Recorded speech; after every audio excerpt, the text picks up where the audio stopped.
वालेकुम, good morning Pakistan. आज मैं ना आपसे बड़ी सुबह सुबह इम्पॉर्टेंट बात करने जा रही हूँ और वो ये है कि कुछ दिनों से जब मैं लोगों से मिल रही हूँ तो आजकल मुझे हर कोई बड़ा मायूस नज़र आ रहा है। आई डोंट नो क्यों।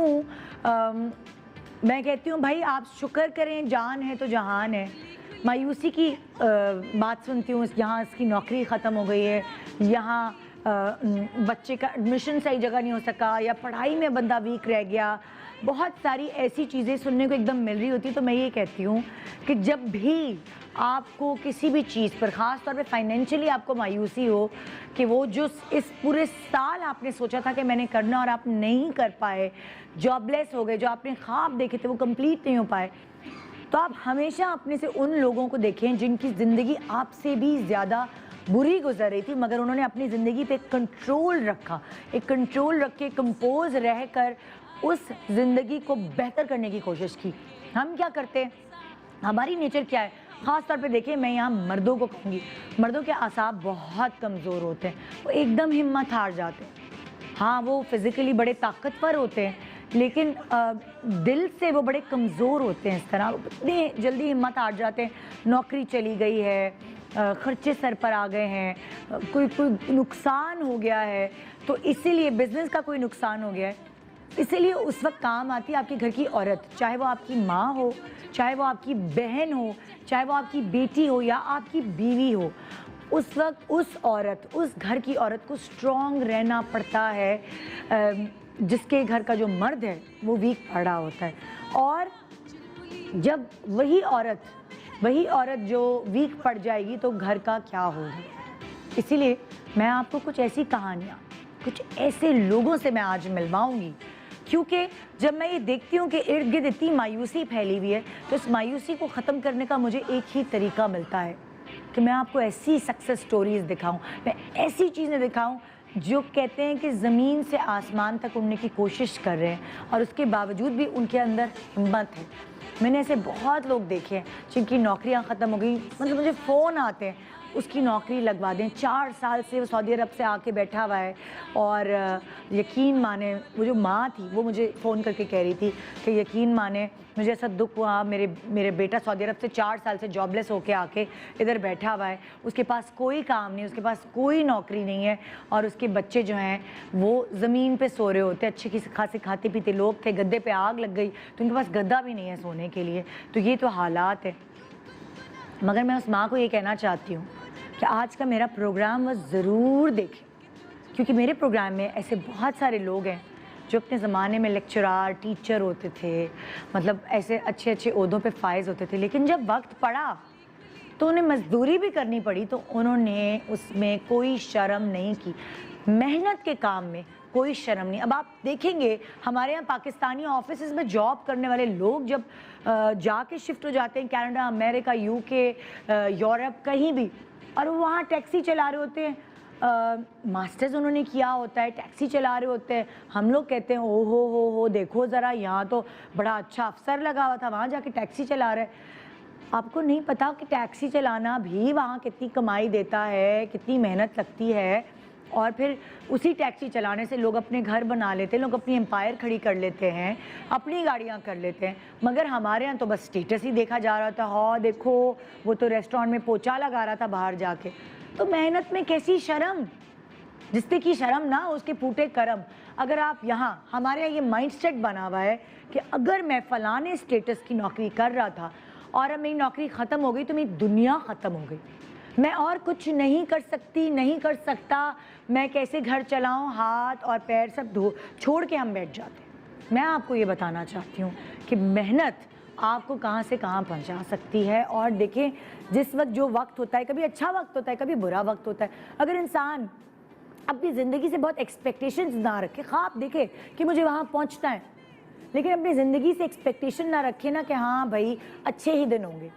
मैं आपको अपनी मिसाल दूंगी, मेरी मतलब हम वो बच्चे जब सोने का चमचा लेकर पैदा हुए, अम्मा अब्बा पीटीवी में इतने अच्छे पोस्ट पे डायरेक्टर्स, तो जाहिर है हर चीज़ घर में हमें मिली, मगर हमारी ट्रेनिंग में जो जो चीज़ें शामिल हैं वो ये मैं इसलिए बता रही हूँ कि आप भी अपने बच्चों को ये चीज़ें सिखाएं। हमारे अम्मी अब्बू ने हमें 7H G7 पब्लिक बसेस में ज़बरदस्ती करके ट्रैवल कराया, क्योंकि हमें हर वक्त के लिए अपने आप को तैयार करना था। हम रक्षों में भी सफ़र किया, हमने बसेस में भी सफ़र किया और हमें इतना मजबूत बना दिया कि कभी हमें मजदूरी भी करनी पड़े तो हमें उसमें शर्म नहीं आएगी।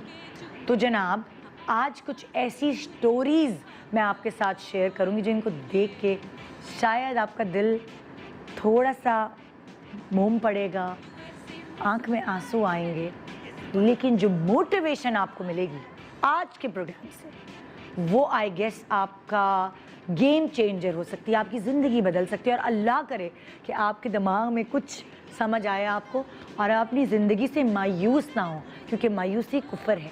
एक छोटे से ब्रेक के बाद रहिए हमारे साथ एक ऐसा शो देखने के लिए जो ख़ास तौर पे आपकी मायूसी को दूर करने के लिए डिज़ाइन किया गया है। ऐसे लोगों को बुलाया गया है जिनको आप देख के कहेंगे कि या अल्लाह मियाँ तेरा लाख लाख शुक्र है, हम जिस हाल में भी हैं बहुत सौ से बेहतर है। गुड मॉर्निंग पाकिस्तान,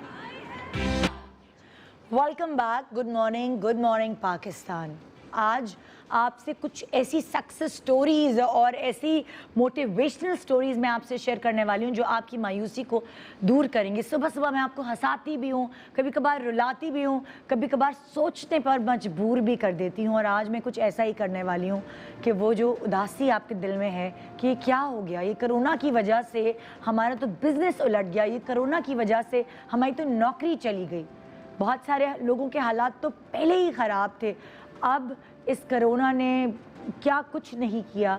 लेकिन मैं फिर आपसे ये कहूँगी कि ये साल सर्वाइवल का साल है, आगे बढ़ने का नहीं बल्कि ज़िंदा रहने, अपनी जान बचाने, अपनी जान की हिफाजत करने का साल है। मैं हमेशा आपको हर शो में यही कहती आई हूँ। तो आइए कुछ ऐसी स्टोरीज़ आप तक पहुँचाती हूँ जिनको सुन के शायद आपको एक एनर्जी मिल सके कि मुझे भी कुछ करना है, मैं भी कुछ बन सकती हूँ, मैं भी कुछ बन सकता हूँ। आइए शुरुआत करते हैं उज़्मा से। उज़्मा कौन है, क्या है, आप उनको कैसे जानेंगे? जी, यहाँ मेरे सामने बैठी हुई हैं उज़्मा।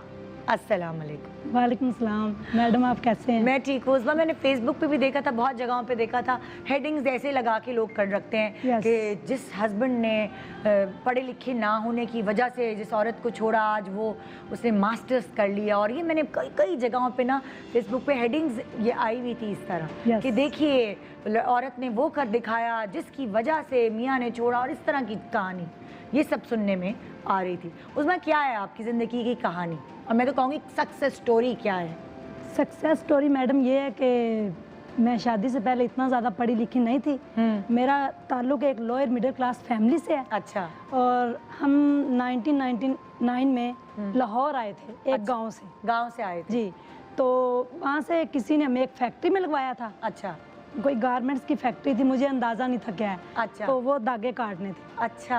तो धागे काटने लगे तो मेरी उंगलियों पे आज भी निशान है, वो मेरी उंगलियां कितनी बड़ी थी आपकी उम्र, क्या थी उसमें? मैं टीन एज में थी, मतलब लाइक छोटी सी होंगी, 13 साल 14 साल की, 15-16 साल 15-16 साल जी। उसके बाद वो एक जज्बा मुझे हुआ कि ये अब धागे मेरे से काटे नहीं जा रहे। हाँ। और मैंने सुबह 8 बजे से लेकर शाम 5 बजे तक सिर्फ 6 रुपए कमाए। और मतलब ये धागे काटने से उंगलियां भी कट रही हैं, कट गई, अभी भी आपने निशान। सुबह से लेकर शाम तक पर डे आपको 6 रुपए दिहाड़ी मिली।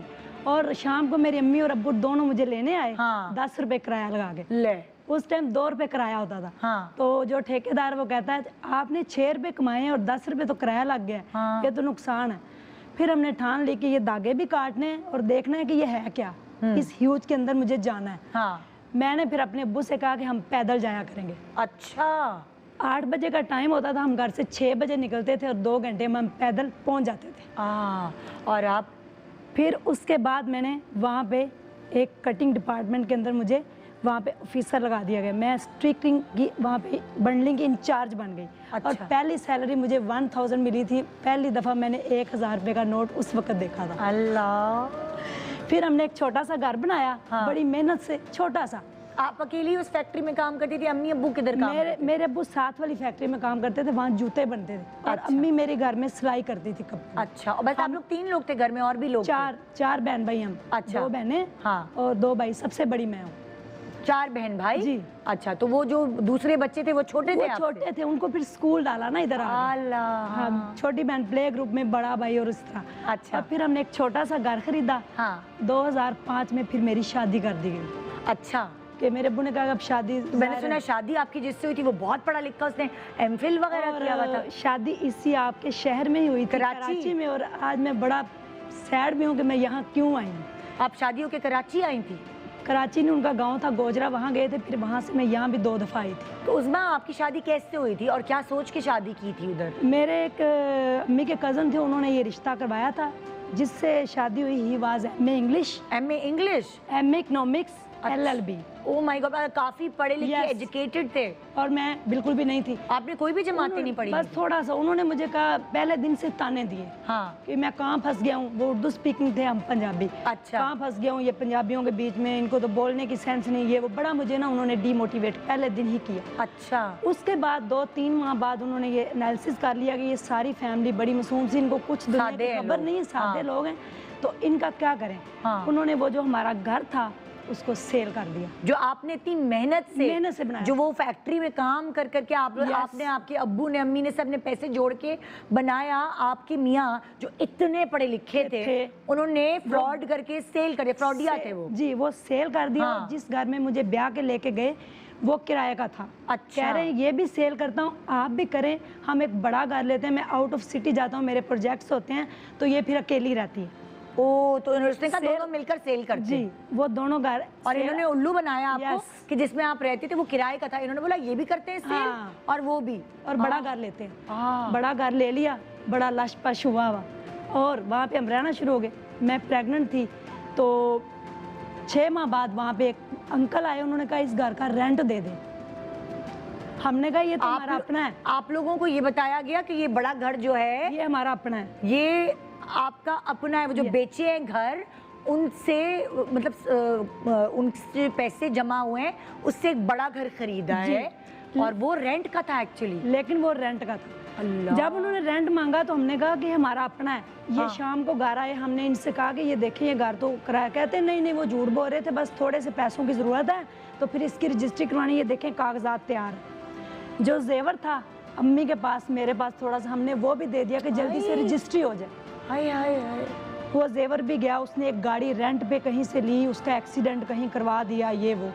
अगले दिन हमारे घर बहुत से लोग जमा हो गए। किसी ने आगे फ्रिज उठा ली, सोफा, इस तरह हमारा सारा सामान उठा के ले गए। पूरा मोहल्ला इकट्ठा हो गया, ये बड़े शरीफ लोग हैं, इनके साथ ऐसा क्यों कर रहे हैं। हमें इतनी सेंस नहीं थी कि हम 15 पे कॉल करें, किसी को बुलाएं। हाँ। वो चले गए और ये भाग गया वहाँ से। ये भाग गया? यस, ये भाग गया। मैंने अपनी अम्मी अब्बू के साथ कहा कि हम गोजरे चलते हैं, जहाँ अच्छा, मेरी आपको शादी उस वक्त भी पता नहीं चला कि ये हो क्या रहा है हुई। हमारे नहीं, साथ? कुछ नहीं पता चला कि मैडम, मेरे मियाँ ने मेरे साथ फ्रॉड किया है? नहीं, कुछ पता नहीं। हाँ। हमने, मेरा ना बेटा हुआ, मुझे बेटा 3 माह का था, हाय। सर्दी बहुत थी, हम गोजरा गए। रात के तकरीबन 10 बजे उन्होंने गोजरे की बजाय हमें टोबा टेक सिंह के रोड पे कहीं बहुत दूर वैन ने उतार दिया। वहाँ से जंगलों के बीच में हम पैदल चल के गोजरा पहुँचे। अपने ससुराल वहाँ पे दरवाज़ा नॉक किया तो उन्होंने हमें पहचानने से इनकार कर दिया। अल्लाह, क्या पूरा खानदान फ्रॉडिया? जी, उन्होंने कहा इंसानियत के नाते ये है कि ठंड बहुत है, आप बैठें, ये 2000 रुपया लें वापसी का किराया और चाय पिएं, तो सुबह ट्रेन चलेगी 4 बजे, आप वापस लाहौर चले जाना। फिर सुबह ट्रेन चली, हम वापस लाहौर स्टेशन पे आ गए। हाँ। आगे इसका फ़ोन आया मेरे हस्बैंड का, आप लोग कहाँ हैं? मैं घर आया था। मैंने कहा हम, ये नहीं बताया कि आपके घर गए। मैंने कहा हम अपने गाँव चले गए थे। तो आप कहाँ हैं? कहते मैं आ रहा हूँ आपको लेने। आप बिलीव करें, हम पूरा दिन स्टेशन पे बैठे रहे, ये नहीं आया। फिर उसके बाद हम एक पार्क के अंदर आके बैठ के 2 रातें वहाँ पे हमने काटी थी, लोगों से डर के कि लोग हमें उठा के ले जाएंगे। इतना का पैसा ले गया, इतना पैसा लिया, फिर नहीं आया। फिर उसके बाद वापस आया। आके मेरे अब्बू से माफ़ी मांगी कि जो आपका नुकसान हुआ है वो मैं पूरा करके जाऊँगा, प्लीज़ मुझे आप अपने साथ रख लें। मेरे अब्बू ने फिर सादे थे, माफ़ कर दिया, हमारे साथ रहना शुरू हो गया। इतने लोगों को चेक दे के, मेरे भाई के, मेरा भाई मुझसे छोटा, वो सरकारी जॉब पे था, उसके चेक चोरी दे के, और एक बड़ा पे ऑर्डर 2790 रुपये का पे ऑर्डर को उसने 27,90,000 का बना लिया। वो मैं अब आपको दिखाती, मुझे याद भूल गया। बैंक वाले भी हैरान रह गए। सुबह कहता हमने बैंक जाना है, पैसे लेके आने। खुद ना गया, मुझे और मेरे भाई को भेजा। हम बैंक गए तो बैंक वालों ने ना, मैंने कहा ये हमारे पैसे दे दें, हमने लोगों के देने हैं। हम सादे से, तो वो ना अंदर मैनेजर के पास चले गए। उन्होंने कहा कि मैंने कहा पैसे ज़्यादा हम अंदर बुला के देंगे। उन्होंने अंदर बुला के पुलिस को फ़ोन कर दिया। मेरे अब्बू 15 दिन इसी चक्कर में जेल में रहे थे। बिल्कुल सिंपल इंसान, मेरे अब्बू को पता ही नहीं है जेल क्या होती है क्या नहीं, और फिर ये भाग गया। 2008 की बात मतलब पहले एक फ्रॉड किया आप लोगों ने, उसको मतलब सादगी इतनी थी कि आप लोगों ने पता ही नहीं किया, पता ही नहीं किया, और फिर दूसरी दफा और ज्यादा बड़ा फ्रॉड करके भाग गया।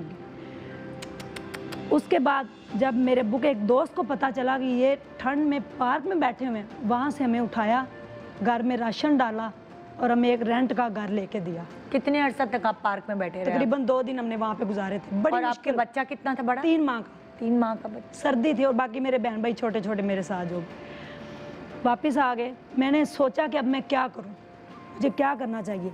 पढ़ी लिखी मैं इतनी थी नहीं, मुझे जॉब कौन देगा। सब लोगों ने कहा कि आप मैट्रिक ही कर लें। मैट्रिक मेरे लिए एक बड़ा अच्छा वर्ड था, नया था। मैंने कहा जी। और मैं सुबह सुबह एक स्कूल की सफाई करने फिर जाती थी अपने घर वालों से चोरी। 2 महीने में बहुत रोई, मुझे कुछ समझ नहीं आ रही मैं क्या करूं। मेरा घर टूट गया कोई बात नहीं, लेकिन मेरे साथ साथ मेरे वालिदैन भी बर्बाद हो गए। उनकी सारी जमा पूंजी जो थी वो ख़त्म, दर बदर। और मेरे अब्बू को उस वक्त अटैक भी हुआ था। मैं बड़ा परेशान कि अब मैं क्या करूं। फिर मैंने अपने अंदर देखा, मैंने कहा कुछ नहीं हुआ, कोई बात था, उसने फ्रॉड कर लिया जो भी था, अब मुझे कुछ करना चाहिए। मैंने एक स्कूल की सफाई करनी शुरू की और एक छोटे से मेडिकल स्टोर पे मुझे एक जॉब मिल गई। मैं सुबह सुबह सफाई करती थी, वहाँ आती थी। फिर मैंने प्रैक्टिस करके 3 माह में मैट्रिक किया। नहीं कहें 662 मेरे मार्क्स भी आए। मैथ मैंने ज़ुबानी याद किया, यहाँ पे इक्वल टू आएगा, मल्टीप्लिकेशन, ये मुझे नहीं पता वो कैसे हुआ। और मैंने 3 माह में मैट्रिक किया। उसके बाद मैंने मेडिसिन को इतने, जो भी मैं काम करती हूँ वो दिल से करती हूँ और पूरी ईमानदारी से करती हूँ। मैंने फिर मैट्रिक किया, फिर मैंने मेडिसिन को बड़े अच्छे तरीके से समझा। फिर मैंने, डॉक्टर साहब जो थे उन्होंने मुझे बताया। फिर मैंने एक हॉस्पिटल में जॉब की, साथ मैंने इंटर किया। जिन्होंने कहा था ना आपको मैट्रिक के बाद जॉब देंगे, कोई जॉब नहीं, कुछ भी नहीं, सब ने मुंह फेर लिए। फिर मैंने इंटर किया, अपने बच्चे को भी देखा, अपने घर वालों को कहा कि आपने मेरे साथ रहना। उस टाइम मुझे सहारे की ज़रूरत थी, लेकिन मैंने अपने पूरे ख़ानदान को कहा कि मैं आपके साथ हूँ, आप लोगों ने हिम्मत नहीं हारनी। मैंने फिर इंटर किया, साथ एक हॉस्पिटल में जॉब की। इंटर में मेरे 686 मार्क्स आए। उसके बाद फिर मुझे किसी ने कहा बीकॉम कर लें। मैंने कहा बीकॉम क्या होता है? कहते हैं नहीं, बीकॉम का बड़ा स्कोप है। फिर मैंने government Islamia college of commerce से बीकॉम किया रेगुलर। बीकॉम के बाद फिर मेरी पार्ट 2 में थी, हमारी सोसाइटी, रिलेटिव सारे ये हमारे ना टेंशन का ठेका ले लेते हैं। रिश्तेदारों को सबसे ज़्यादा होता है कि इनको इनकी ज़िंदगी में क्या चल रहा है, ये जवान है, ये फिरेगी, आप इसकी शादी करें दोबारा। बीकॉम पार्ट 2 में मेरी शादी दोबारा हो गई। जिस शख्स से मेरी शादी हुई वो मेरे साथ भी आए हुए, रिक्वेस्ट है उनको प्लीज़ दिखाइएगा, उनका बहुत रोल है मेरी ज़िंदगी में। वो मेरे से 6 साल छोटे और अनमैरिड। मेरा एक बच्चा था 6.5 साल का जी। 6.5 साल में चट्टान बनी रही कि मैंने शादी नहीं करनी, मैं खुद इंशाल्लाह सब कुछ करूँगी। लेकिन मैं हार गई, मुझे दोबारा शादी करनी पड़ी। जिनके साथ शादी हुई, बीकॉम पार्ट 2 क्लियर हो गया। मैंने उनको कहा कि मैंने पढ़ना है, ये मैंने बड़ी मुश्किल से अचीवमेंट किया। उन्होंने कहा ज़रूर। MBA में मैंने एडमिशन लिया। किसी ने कहा आप MBA कर ले, लोगों के कहने पे मैंने स्टडी की। मैंने कहा MBA क्या होता है? कहते हैं, मैंने कहा MBA से मुंह बड़ा बड़ा लगेगा, MBA। मैंने MBA किया। मैंने UMT से MBA किया, university of management and technology से। फर्स्ट मेरी क्लास थी, मैं बड़ा खुश, बड़ा एक्साइटेड, बड़ा माहौल भी ऐसा। और लेकिन मैं गाँव की थी, मुझे नहीं पता। मैं वापस आई घर, मैंने अपने हस्बैंड को बताया कि मैंने उनको फ़ीस नहीं देनी, मैंने इतना पढ़ना है कि वहाँ पे कोई CGPA का चक्कर है तो वो फ़ीस नहीं देनी पड़ेगी। कहते हाँ ठीक है। इतना ही मैंने कहा है तो कह रहे मेरे ना सर में पेन हो रही है। मैंने कहा मैं आपको पैनाडोल देती हूँ। मैंने पैनाडोल पकड़ी, फ़ौरन दूध, तो वो गिर गए।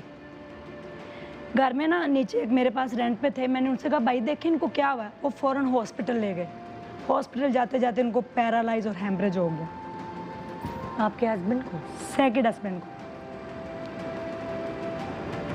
और मेरी ज़िंदगी वहीं आके खड़ी हो गई जहाँ 10 साल पहले थी। सब कुछ ख़त्म हो गया। नेक्स्ट डे उनको होश आया जब उन्होंने देखा कि मेरी टांग और बाजू ख़त्म हो गई है। इतनी टेंशन ली, फिर हेमरेज हुआ, वो कोमा में चले गए। और मेरी एमबीए की फर्स्ट क्लास थी। मैंने कहा मैं क्या करूं। फिर मैं घर आई, 1 हफ्ता मैंने छुट्टी की, उनको दोबारा हेमरेज हुआ। डॉक्टर ने कहा ही इज डेड, कोमा में थे। मैंने एक डॉक्टर का नंबर ले लिया, मैं नहीं गई। मैं घर आई, मेरी उनमें से मेरी एक बेटी हुई, 6 माह की मेरी बेटी थी। मैंने अपनी बेटी को आके पकड़ा, मैंने उसके हाथ उठाए, मैंने कहा दुआ करें पापा ठीक हो जाएंगे। मुन्ने से कहा पापा ठीक हो जाएंगे, आप दुआ करो। 1 हफ्ता मैंने सोचा, मैंने कहा कुछ नहीं हुआ, ये बच जाएंगे, मेरा अल्लाह पे यकीन है। सारी दुनिया ने कहा ये मर जाएंगे, मैंने कहा ये बच जाएंगे, क्योंकि मेरा यकीन अल्लाह के ऊपर। मैंने अपनी क्लासेस दोबारा स्टार्ट की, ज्वाइन की। 21 दिन हो गए मैं इनके पास हॉस्पिटल चोरी से गई, आईसीयू में जाके मैंने इनका हाथ पकड़ा। मैंने कहा आप जहाँ कहीं भी हैं प्लीज़ वापस आ जाइए, प्लीज़ मुझे ना छोड़िए आप, मैं आपके साथ हूँ, प्लीज़ आप वापस आ जाए जहाँ भी हैं। इन्होंने आंखें खोल दी।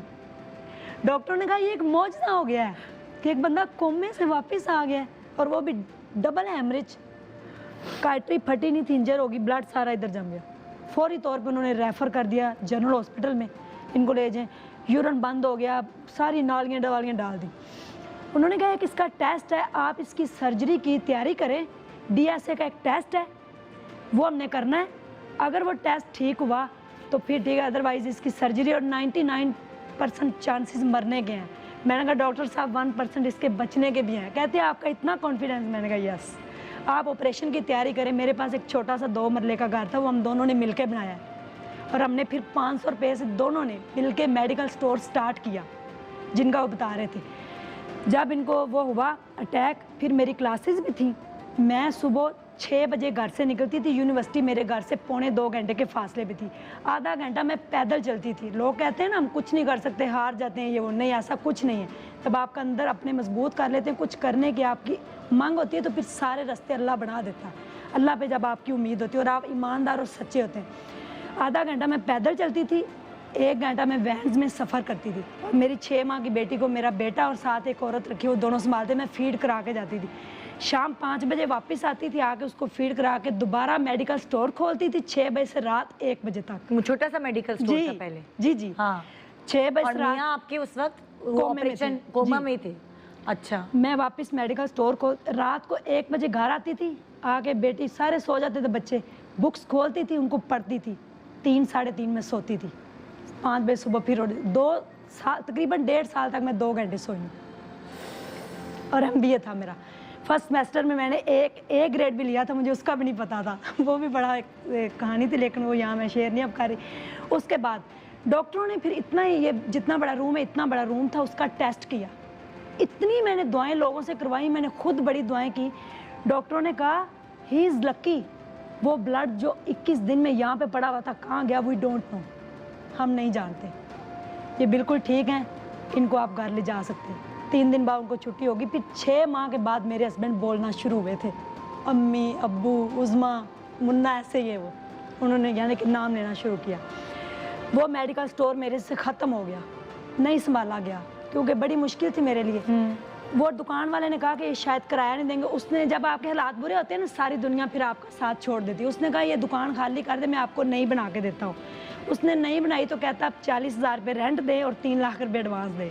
फिर मैंने सारी मेडिसिन कुछ डोनेट की और कुछ मैंने ऐसे लोगों को बांट दिया, कुछ एक्सपायर हो गई। मैंने यूनिवर्सिटी में, मेरा 2nd लास्ट सेमेस्टर था, मैं क्लास ऐसे ले रही थी बैठे हुए, तो मुझे वहाँ पे अटैक हो गया। मुझे अटैक हो गया, मुझे नहीं पता। मेरे एक दोस्त थी, मैंने कहा तुम मुझे नज़र नहीं आ रही। हार्ट अटैक हो गया? इतना बर्डन आपके ऊपर? मेरे ऊपर बर्डन बहुत था। तो मेरी क्लास हो रही थी, कुछ भी नहीं था ऐसा। मुझे अटैक हुआ तो मुझे इतना पता चला कि कलमे पढ़ रहे हैं लोग और दुरूद पाक पढ़ रहे हैं। तो मैंने कहा पता नहीं किसी की डेथ हो रही है, मुझे ये नहीं, मेरा माइंड काम कर रहा था। मैंने कहा किसकी डेथ हो रही है? फिर मैंने कहा शायद मेरी डेथ हो रही। जब डॉक्टर ने कहा ना शी इज़ डेड, तो मैंने कहा शायद मेरी। फिर मैंने कलमा पढ़ा, मैंने कहा या अल्लाह मेरे बच्चे आपके हवाले हैं और मेरे जो भी गुनाह है मुझे माफ़ कर देना। रेस्क्यू मुझे हॉस्पिटल ले गई। रास्ते में उन्होंने मेरा BP चेक किया तो वो 240 उनको नज़र आया, हालांकि वो सिर्फ 40 था। उन्होंने कहा एनजीसेड की टैबलेट इसकी ज़बान के नीचे रखें। लेकिन वो उनको मिली नहीं, तो ड्राइवर ने कहा हमें फ़ौरन इनको हॉस्पिटल पहुंचाना चाहिए। ले गए, वहाँ पे जाके 3 घंटे बाद मुझे होश आई, तो मेरी क्लास के स्टूडेंट और मेरी अम्मी अबू सारे पास थे। मैंने बोलने की कोशिश की, मुझसे बोला नहीं गया। फिर मैंने कहा डॉक्टर मुझे क्या हुआ? वो कहते हैं कुछ नहीं हुआ, आप ठीक हैं। फिर एक मेरे टीचरों का बेंच बैठा, उन्होंने कहा ऐसी क्या वजह थी कि इतनी यंग एज में ये अटैक नहीं होता। फिर मैंने उनको ये स्टोरी बताई, उन्होंने फिर मिलके हमें फाइनेंशियल कर्जा हंसना दोबारा दिया। फिर मेरे हस्बैंड ने और मैंने मिलके दोबारा मेडिकल स्टोर शुरू किया। मेरे हस्बैंड को वहाँ पे बुलाया गया, फिर हमने मिलके दोबारा मेडिकल स्टोर शुरू किया और मेहनत करते गए। 2 साल पहले फिर एक्सीडेंट हुआ और उनकी टांग फ्रैक्चर हो गई। वही टांग फ्रैक्चर हुई जो पहले कमज़ोर थी, पैरालाइज। फिर मैंने दोबारा 8 बजे से रात 1 बजे तक मेडिकल स्टोर को चलाया अपने बच्चों के साथ ही। मैंने कहा कुछ नहीं हुआ, आप बच जाएंगे। टांग ठीक हो गई, शुक्र अल्हम्दुलिल्लाह। और मेरी अम्मी और मेरे अब्बू बहुत अच्छे हैं, एक सूफी टाइप दरवेश आदमी हैं। 2 मेरे छोटे भाई, मेरी और छोटी। आपका चल रहा है मेडिकल? शुक्र अल्हम्दुलिल्लाह। इतने जिंदगी में उतार चढ़ाव, जब हम कभी फिल्म या कोई ड्रामा देखते हैं ना, हम कहते हैं नहीं नहीं नहीं नहीं भाई ऐसे कैसे हो सकता है। हाँ। लेकिन ये एक रियलिटी है, ये एक रियल स्टोरी है उज़्मा की। और उज़्मा की जो मेहनत है, मेहनत करती हैं, वो नहीं होती सांप सीढ़ी होता है जैसे हम गेम खेलते हैं सांप सीढ़ी का। मेहनत करके यस। आगे पहुंचते हैं, फिर कहीं कोई डसता है और अब नीचे गिर जाता है। और फिर पता चला कि मेरे उन हस्बैंड की डेथ हो गई है। हाँ ठीक है, पहले की, फर्स्ट की। अच्छा, जो पहले भी- वाले जो हस्बैंड Yes. जिन्होंने फ्रॉड किया। यस। उसके बाद फिर मुझे ना आर्थराइटिस हो गया। अब मैंने इतना कुछ देखा है, तो मैं 6 माह पहले ना सुसाइड करने लगी। पेन मुझे इतनी कि मैं तंग आ गई। इतनी पेन आपकी हिम्मत वाली स्टोरी और आप कह रही हैं और आप मैं सुसाइड करने मैं लगी। इसलिए कि मैं ना पेन नहीं बर्दाश्त, एक लम्हे के लिए उस लेवल पे मैं गई। हाँ। लेकिन मेरा बेटा इतना इंटेलिजेंट, उसने कहा मामा आप क्यों कर रही हैं ऐसे, आपकी इतनी मोटिवेशनल स्टोरी, आप ऐसे करें एक यूट्यूब के ऊपर चैनल बनाएं। हाँ और इस बेस पे कि वो जो इनकम कभी आई तो आप पुअर्स वुमेन्स को मोटिवेट करेंगी, पुअर्स फैमिलीज को आगे लेके देखिए मुझे ब्रेक पे भी नहीं जाने दे रही मेरे पीछे ना टीम, ब्रेक ब्रेक। हाँ। लेकिन कैसी कहानी आपकी हो सकता उज़्मा, है कि ऐसी जिंदगी Yes. आपकी है कि मैं आगे ही नहीं बढ़ पा रही हूँ। मगर मुझे एक वक्फा लेना है। हाँ। वक्फे के बाद हम उज़्मा से दोबारा मिलते हैं। Thank उज़्मा ही जैसे और बहुत सारे लोग आज हमारे पास मौजूद हैं। जिंदगी आपको यूं धकेलती है, यूं फेंकती है, फिर आप यूं खड़े हो जाते हैं। और अगर आप नहीं खड़े होते तो आप वहीं पड़े रहते हैं और ज़िंदगी बेकार हो जाती है। ज़िंदगी नहीं मिलती दोबारा। जिसको मिली है, जिसकी सेहत है, उसको शुक्र अदा करना चाहिए। एक छोटा सा वक्फा, वक्फे के बाद देखते रहिए good morning Pakistan. Welcome back. Good morning Pakistan. एक ऐसी कहानी जिसको सुन के आप सोचते हैं कि क्या ज़िंदगी है यार। एक मतलब लाइक इस उम्र में इन्होंने इतना सब कुछ अचीव कर लिया। बकौल इनके आपने क्या किया? MBA MPhil उज़्मा ने किया है। और कहते हैं हर औरत के पीछे, हर मर्द के पीछे किसी औरत का हाथ होता है, तो हर औरत के पीछे किसी मर्द का भी हाथ हो सकता है। और ये जो औरत यहाँ बैठी हैं, जिन्होंने कुछ नहीं पढ़ा हुआ था, जिन्होंने इस एज में आके जो है वो MBA MPhil करके दिखा दिया, उसके पीछे है हाथ मोहम्मद जब्बार का, जो उनके हस्बैंड है। अस्सलाम वालेकुम, कैसे हैं आप? अल्हम्दुलिल्लाह। वाह भाई, अब हम ये भी कह सकते हैं कि इस औरत के पीछे इस मर्द का हाथ। बहुत ज़रूरी होता है हमारे माशरे में, मर्द की सपोर्ट होता है कि ज़रूरी होती है। कभी बाप है तो भाई है तो मियाँ है, तो वहाँ आपने इतना अच्छे से सपोर्ट किया अपनी वाइफ को। और माशाल्लाह आप लोगों का मेडिकल स्टोर लाहौर में है? यस और माशाल्लाह अच्छा चल रहा है वो? जी, अच्छा चल रहा है। और ज़बरदस्त। ये बीमार भी मैंने आपको बताया ना सारी हाँ। स्टोरी। अभी ये सुबह 10 बजे जाते हैं और रात को 1 बजे आते हैं। मतलब अब आपका टाइम शुरू है मेहनत वाला, है ना? मैं भी इनके ये साथ अल्लाह जाती ताला हूँ। ने सुनी है हमारी। हाँ और ये हम 0 से स्टार्ट किए, माशाल्लाह 15-20 लाख का माल। माशा Yes. माशा नहीं बताया, हाँ, पीछे पड़ जाएंगे लोग पैसे नहीं बताते। जी, तो ये थे उज़्मा और जब्बार की कहानी। बिल्कुल ऐसा ही होता है, कभी भी उम्मीद नहीं हारनी चाहिए ज़िंदगी से। अब मैं आपको लेके चलती हूँ। एक ऐसा मासूम सा डरा हुआ बच्चा अभी मेरे पास इस वक्त बैठा है उल्टे हाथ पे। ये वो उम्र होती है जिसमें लड़के मोबाइलों में लगे हैं, क्रिकेट खेल रहे हैं, मस्तियाँ कर रहे हैं, इंजॉय कर रहे हैं, इधर जा रहे हैं उधर जा रहे हैं, और अम्मा अब्बा चीख चीख के थक जाते हैं, बस करो, पढ़ लो, खुदा के वास्ते छोड़ दो मोबाइल का पीछा। लेकिन क्या है कहानी असद अली की? जी, आइए मिलवाते हैं आपको असद से और उनकी सक्सेस स्टोरी जानते हैं। अस्सलाम वालेकुम असद। वालेकुम अस्सलाम। इतने डरे हुए क्यों बैठे हैं? नहीं डरा हुआ मैं तो कोई ऐसी डरावनी बात नहीं करने वाली। असद से सुनना चाहूंगी, असद ने मेहनत का आगाज किस उम्र से करना शुरू किया? अस्सलाम वालेकुम। थोड़ा सा जोर से बोले ना असद, कॉन्फिडेंस के साथ। ये देखिए यहाँ बैठी है ना उज़मा, ऐसे धड़ धड़ धड़ धड़ धड़ बातें की हैं इन्होंने। मैं 5 साल का था, मेरे वाले साहब की डेथ हो गई थी। मेरे वाले साहब फूड इंस्पेक्टर थे। अच्छा। तो उनकी जब डेथ हो गई थी, वो रिटायर हो गए थे। तो उसके बाद मेरे वाले साहब को हार्ट अटैक हुआ था, तो वो उनकी डेथ हो गई। तो फिर मामा जी जो है ना, उन्होंने छोटा सा स्कूल बनाया हुआ था, उसमें जो है ना बच्चों को पढ़ाती भी थी, और आलू चिप्स वगैरह मार्केट से लेके वो भी अंदर मतलब है कि फ्राई करके इस तरह के बच्चों को अपने स्कूल में ही दिया करती थी। तो मैं छोटा सा था, मुझे याद है वो बातें सारी कि मेरी माँ ने इस तरह किया मेरे लिए और हमारे सब इस तरह आपको फैमिली के पाला। लिए। बिल्कुल। आपके कितने बहन भाई थे? और हम 5 भाई हैं, हमारी बहन नहीं है। अच्छा, 5 भाई थे और आप छोटे थे? जी मैं चौथे नंबर पे हूँ। हाँ। और मुझसे एक छोटा है, और जो 3 मेरे से बड़े हैं वो भी इसी तरह मेहनत मजदूरी करके वो भी अपना जो है ना साथ दे रहे हैं। और मैं भी जो है ना, क्योंकि मैंने ये स्किल का काम हुनर सीखा है, तो दूसरे भाइयों के पास स्किल्स नहीं है। बट वो भी इसी तरह प्राइवेट जॉब कर रहे हैं। अच्छा जी। तो फिर कैसे कहानी आगे बढ़ी जिंदगी की? इसी तरह सब मेहनत करके कमाते रहे? मैंने स्टार्ट की थी, मैं मैट्रिक में जाया करता था स्कूल पे।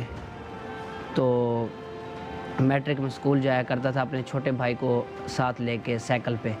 तो मैट्रिक के बाद जो है ना उसकी स्टडी जो है ना वो उन्होंने कंटिन्यू रखी। मैंने मैट्रिक छोड़ दी क्योंकि घर में काफ़ी ज़्यादा प्रॉब्लम्स थी। फाइनेंशियली प्रॉब्लम की वजह से जो है ना मैंने जॉब स्टार्ट कर और वो दी। अम्मी ही सारा अभी जो घर चला रही थी उस वक्त तक अम्मी ही चला रही? जी बिल्कुल। तो यह है कि मैं रोता बहुत ज़्यादा था, तो यह है कि किसी को बताता भी नहीं था। तो उसकी वजह से जो है ना फिर मैंने एक बेकरी के अंदर जॉब स्टार्ट की। मुझे एज ए जॉब जो है ना, क्योंकि मेरा आईडी कार्ड नहीं बना हुआ था तो मुझे कोई जॉब नहीं दे रहा था, तो मैं बहुत ज़्यादा जो है ना तकलीफ़ में था। तो उनको मैंने कहा था कि मुझे जॉब दे दें, उन्होंने फिर मुझे जो है ना स्वीपर की जॉब दे दी बेकरी में। अच्छा। तो 6 मंथ तक मैं फिर वो जॉब करता रहा हूँ स्वीपर्स की। एक ऑपरेशन हेड थे, वो बहुत अच्छे इंसान थे। उन्होंने कहा था कि बेटा आपको कुछ काम सीखना चाहिए। तो उन्होंने मेरे अंदर मतलब है कि क्वालिटीज़ वगैरह देखी थी। उन्होंने मेरे से पूछा था कि आप किस स्किल्स पे आएंगे कि आपको हम उस फील्ड में डालें। मैंने कहा सर मैं शेफ़ फील्ड में आना चाहता हूँ। तो उन्होंने मुझे जो है ना स्वीपर से जो है ना हटा के उन्होंने मुझे हेल्पर्स की जॉब जो है ना उसी बेकरी के अंदर दे दी। तो मैंने फिर जो है ना हेल्पर से मेहनत करते करते फिर जो मेरे सीनियर्स थे वो मुझसे शीशे और टाकियाँ वगैरह लगवाते थे, क्योंकि इस फील्ड के अंदर पहले डिश वॉशिंग करनी पड़ती है, टाकियाँ लगानी पड़ती हैं, शीशे साफ़ करने पड़ते हैं, और जो सीनियर्स की बातें सुननी पड़ती हैं। अगर क्योंकि शेफ़ जो होता है बेसिकली वो क्रैक भी होता है, तो क्योंकि वो हीट पे काम कर रहे थे वो मुझे मारते भी थे। मैं चुप करके जो है ना बर्दाश्त करता था, क्योंकि मुझे सीढ़ियाँ जो है ना 3rd फ्लोर से नीचे मैं लेके आया करता था। पिज़्ज़े की डो थी, इस तरह की चीज़ें थी, वो मुझे कहते थे कि आप लेके आओ, तो मुझे अपने साथ नहीं ठहराते थे। मैंने उनको कहा था कि मुझे काम सीखना है, मुझे साथ भी थोड़ा थोड़ा सिखाएं। तो आपसे थोड़े छोटे मोटे सारे काम करवाते थे, आपको भेजते रहते थे ऊपर नीचे ऊपर जी नीचे। बिल्कुल। तो मैंने फिर अपने हेड को बोला कि ये मेरे से जो है ना मुझे साथ नहीं ठहरने दे रहे, ये वो काम करवा रहे हैं। 1 साल बाद जो है ना फिर एक और जो है ना वो शेफ़ चेंज हो गया, दूसरे शेफ़ आए, तो वो अच्छे इंसान थे। उन्होंने कहा कि बेटा अब मैं आपको काम सिखाऊंगा, क्योंकि आपके अंदर जज्बा और मेहनत करने की लगन है, मैं आपका काम देख रहा हूँ। तो इस वजह से फिर उन्होंने मुझे अपने साथ रखा। फिर मैंने स्टार्ट कर दिया फास्ट फूड से। तो मैं सैंडविच और पिज़्ज़ा वगैरह बनाया करता था। उस बेकरी में मैंने 2-3 साल काम किया। उसके बाद जो है ना मैंने रेस्टोरेंट ज्वाइन कर लिया, क्योंकि फाइन डाइन रेस्टोरेंट्स में जो है ना अच्छा, थोड़ा। आपकी अम्मी किधर थी उस वक्त? उस टाइम अम्मी भी पाकिस्तान में थी, छोटा सा स्कूल चला रही थी। अच्छा। तो ये है कि फिर प्रॉब्लम हो गया, स्कूल हमारा ख़त्म हो गया, तो वो फिर सऊदी अरब चली गई। एक स्कीम ओपन हुई थी, तो माँ जी वहाँ पे मजदूरी के लिए चली गई हैं। तो ये मैं बहुत मतलब मेरे दिल में बहुत तकलीफ़ थी कि मेरी माँ ना जाए। कितने सालों से चली गई वो? 4 साल। 4 साल से गई आप लोगों की खातिर, आपकी फ्यूचर की खातिर कमाने के लिए।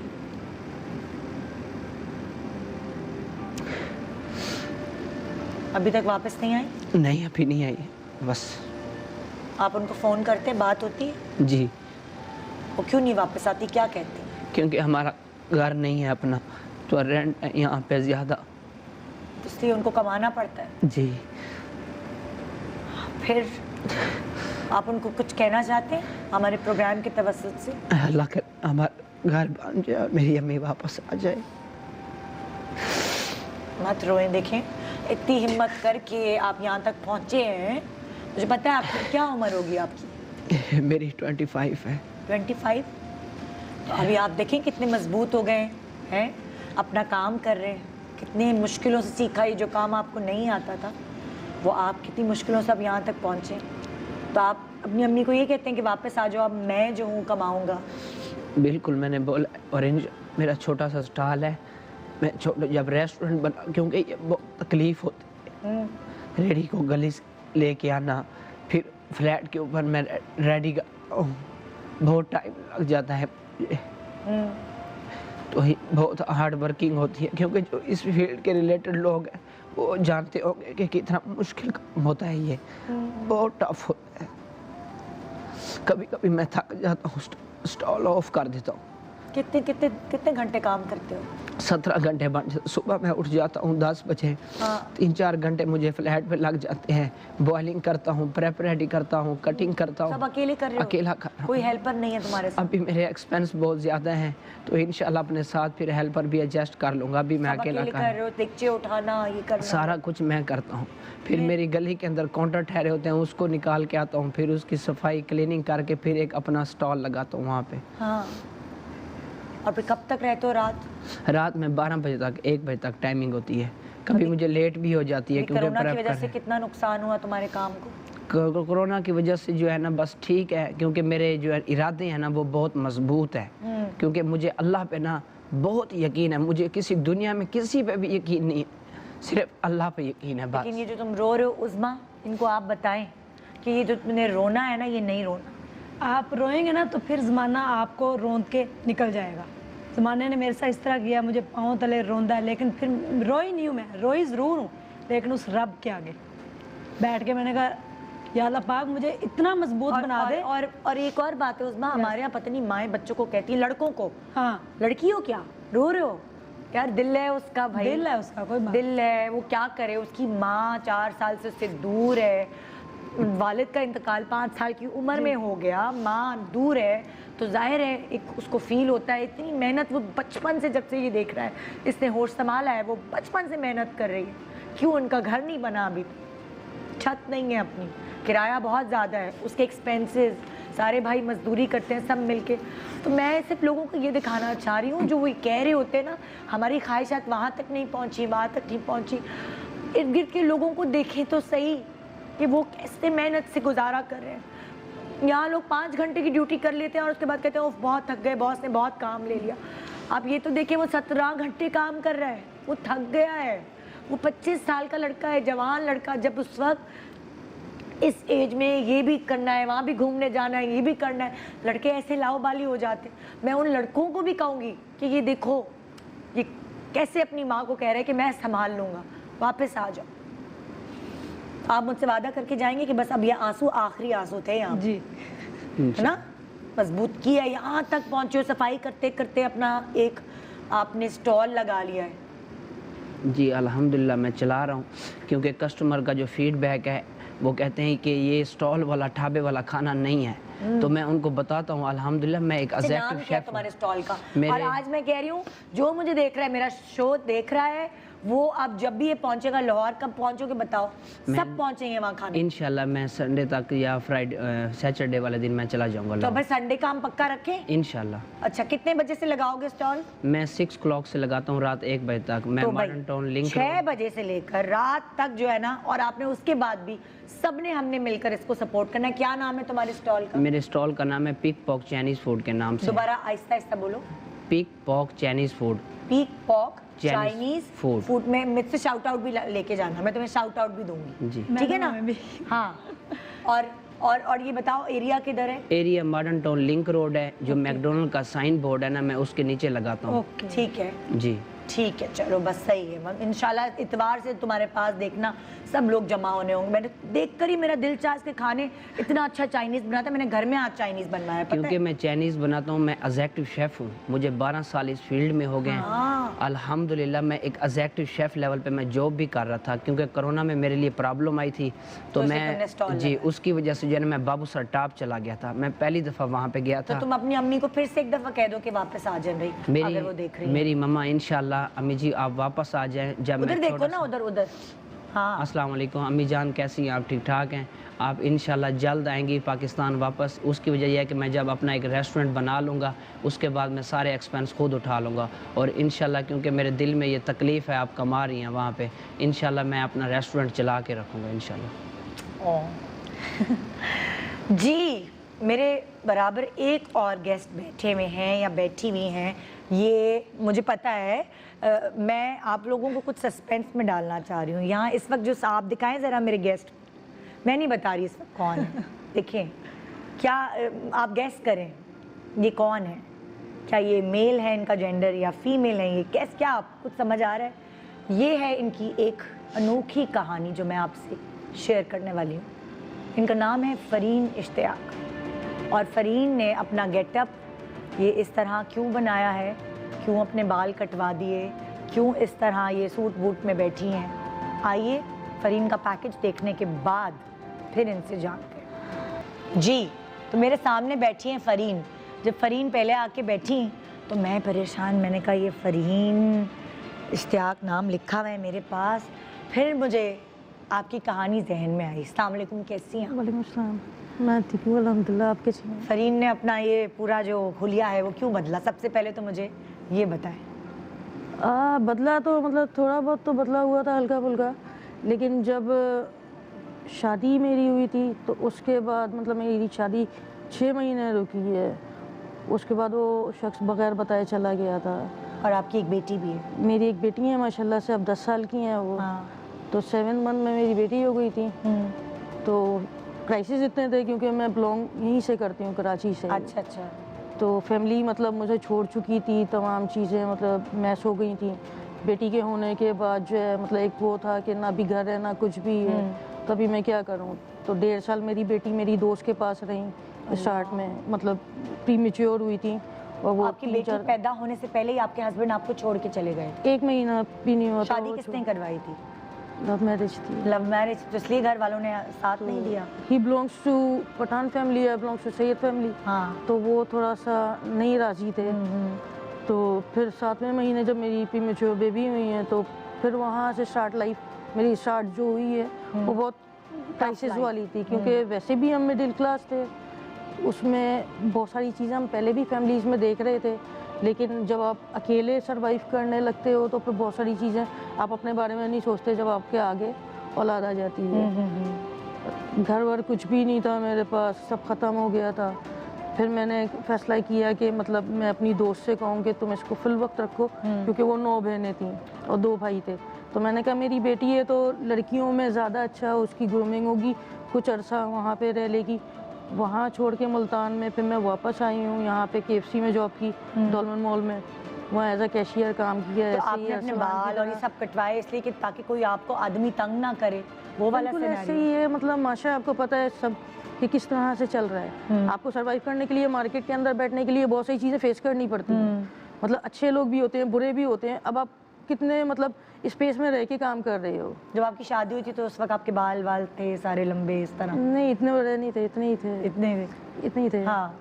तो आपने ये है कि आपने कहा कि मुझे कोई छेड़े नहीं, मुझे कोई तंग नहीं करे, क्योंकि जब आप जनरल स्टोर पे खड़े होते हैं तो 10,000 लोग आते हैं, कोई जुमला मार के चला। हमारे यहाँ तो ऐसे यही ही होता है। मतलब अब पहले मतलब जैसे हम कराची में थे, फैमिली के साथ थे, तो मतलब थोड़ा सा पता होता था रिजर्व से हैं, बात करने में थोड़ा सा लिमिटेशंस होती थी।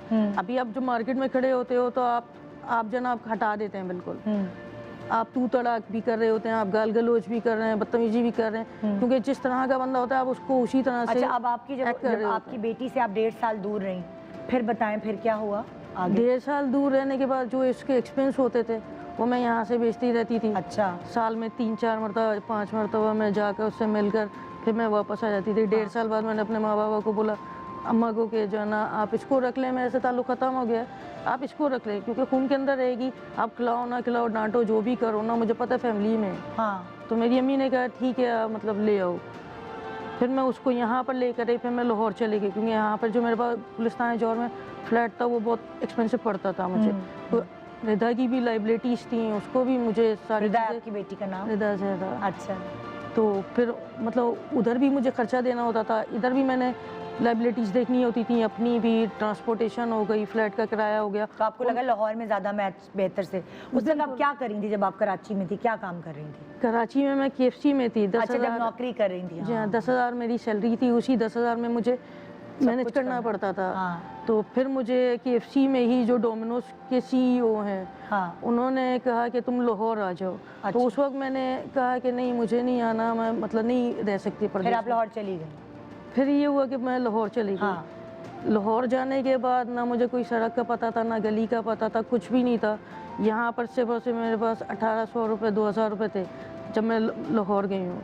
उसमें ही सारी चीज़ें करनी थी। एक रात मतलब गुजारी है मैंने होटल में, वहीं स्टेशन के नज़दीक। वहाँ पे नमाज़ पढ़ के मुझे काफ़ी मतलब घूमना पड़ा कि मुझे जाना कहाँ है। लोगों ने रास्ते भी बड़े उल्टे बताए वहाँ पे। अल्लाह। तो मतलब मुझे पता था कि मेरी जेब में अब नहीं है इतना कि मेरे पास खाने के भी पैसे नहीं हैं। तो वो परवरदिगार ने साथ दिया। लिंक रोड पे जहाँ ये इनका वो है पीक पॉक है ना? तो वहीं डोमिनोज की ब्रांच है। तो शबीर बॉस हमारे कराची के रीजनल थे, उन्होंने मुझे जॉब दी थी एक तो ही आप दिन। जॉब कितने अरसे तक करती रही? 3.5 साल मैंने डोमिनोज पिज़्ज़ा में काम किया है। तो फिर उसके बाद फिर क्या उसके हुआ? बाद फिर ये था कि वहाँ पर मुझे छुट्टी नहीं मिलती थी। हाँ। वहाँ मुझे बहुत ज़्यादा टेंशन होती थी रिदा की कि जाना, मैंने उसे देखा नहीं है और मतलब मेरी तो मुलाकात बड़ी भी हो नहीं रही हुई, है, वो बड़ी भी पहले हो रही दोस्त है। के पास, फिर अम्मी के पास। बिल्कुल ऐसी वो भी मेरी तरह रुल रही थी एक तरह से, उसकी भी एक लाइफ डिस्टर्ब हुई हुई थी। तो फिर मैं मतलब अपनी जमा की छुट्टियाँ वगैरह, फिर मैंने अपने मुस्तफ़ा बॉस से कहा जो मेरे मैनेजर थे, आप कराची आ गई? मैंने कहा मुझे आप भेजो वहाँ पे, हाँ। मुझे जो है ना जाना है बेटी से मिलने। 2.5 साल बाद उन्होंने कहा कि जो है ना अभी जाकर मिल लो। तो वहीं पर तुम मतलब जो है ना यहाँ गुलशन ब्रांच में ही वहाँ फिर पे आप तुम मिली जॉब यहाँ भी के? करी। यहाँ पे मिली, यहाँ के और भी ज़्यादा वो हुई कि नहीं रहा जा सकता अब। तो फिर मैंने इसको डिसाइड किया कि इसको मैं लाहौर ले आऊँ वापस। हाँ। तो फिर मैंने कुछ अर्सा और वहाँ पे काम किया, थोड़ा सा और फिर? पैसे वगैरह जनरल स्टोर कब खोला? जनरल स्टोर को तकरीबन 5 साल हो गए हैं। हाँ। क्योंकि रिदा को भी आए हुए वहाँ लाहौर में 5 साल हो गए हैं तकरीबन। तो मैंने लाहौर में स्किप होता कर दी आपका थी जनरल? डोमिनोज। तो फिर मैंने एक छोटी सी दुकान 4000 पे वो ले ली थी। हाँ। तो वहाँ से स्टार्ट मैंने मेस जो था अपने हॉस्टल से शुरू किया था। तो वहीं से मैं खाना वगैरह बनाती थी, वहीं से जो है ना और लोहारी आप कुछ पे। पढ़ी भी हो? मैंने 9 पास की हुई है। 9 पास की? जी। तो फिर वहाँ से वो सारा आज आप क्या करती हो? अभी मैं कुछ भी नहीं, सिर्फ और सिर्फ यही है, मोटरसाइकिल राइड्स होती हैं अच्छा, मेरी। अब आप मोटरसाइकिल पर बच्चों को लेती छोड़ती हो इस तरह? लड़कियां जो है यूनिवर्सिटी की जॉबियंस जो हो गई वो मेरे साथ पिक एंड ड्रॉप लेती हैं। अच्छा। जो मेरे हॉस्टल की हो गई, दूसरे ब्रांच की हो गई या कहीं और की हैं, हाँ। तो अब वो मेरे साथ आती जाती हैं। कहीं बाजार मार्केट वगैरह जाना हो या आधी रात को उन्हें तो हो। कैसे पता चलता है कि आप क्या किसी इदारे में काम करती हो? आपकी अपनी प्राइवेट बाइक है? मेरी अपनी है। तो आपको कैसे पता चलता है लड़कियों को कि ये पिक एंड ड्रॉप मेरी हॉस्टल में तकरीबन 200 लड़कियां हैं, 2 ब्रांचेस में। अच्छा अच्छा अच्छा। तो वहीं पर जो है मतलब मेरी रिहाइश भी है। हाँ। और वहीं से जो उनके पेरेंट्स होते हैं वो आते हैं, वो मिलवा देते हैं कि जो है ना इनकी उबर मतलब लाइक उबर का ही नाम दे दिया है उन्होंने। हाँ। तो क्योंकि मैं कनेक्टेड पहले उबर से ही थी। अच्छा। तो मेल फीमेल मेरे साथ बैठते थे, लेकिन जब मेल बैठता था तो इरिटेशन होती थी। हाँ। कि वो अजीबोगरीब पर्सनल होने की कोशिश करते थे। ओके। तो वो फिर मैंने छोड़ के फिर से वो से लड़कियों को लड़कियों की आपने प्राइवेटली अपनी कर शॉर्टली दी। कर दी थी। हाँ। तो फिर आज लड़कियां जाती हैं, उनके पेरेंट्स सेटिस्फाई होते हैं, वो मतलब बता देते हैं कि टेंशन जना नहीं होती उनको कि अच्छा चले बच्ची बाइक पे बैठी भी है तो लड़की ही बाइक चला रही है। बिल्कुल ऐसे ही है। एक्चुअली इस कहानी का लबे लबाब ये है कि ये जो हैं ये बाइक चलाती हैं और बाइक चला के बच्चियों को इधर से उधर ड्रॉप करती हैं। तो उसमें ये कंफर्टेबल फील करती हैं और इन्होंने भी हिम्मत नहीं हारी इन सब की तरह और अपनी ज़िंदगी को अपनी बेटी के साथ अच्छे से जीने की कोशिश करी। एक छोटा सा वक्फा है, वक्फे के बाद देखते रहिए good morning Pakistan. Welcome back, good morning Pakistan. औरत हो या मर्द, आजकल मेहनत करने में कोई शर्म नहीं।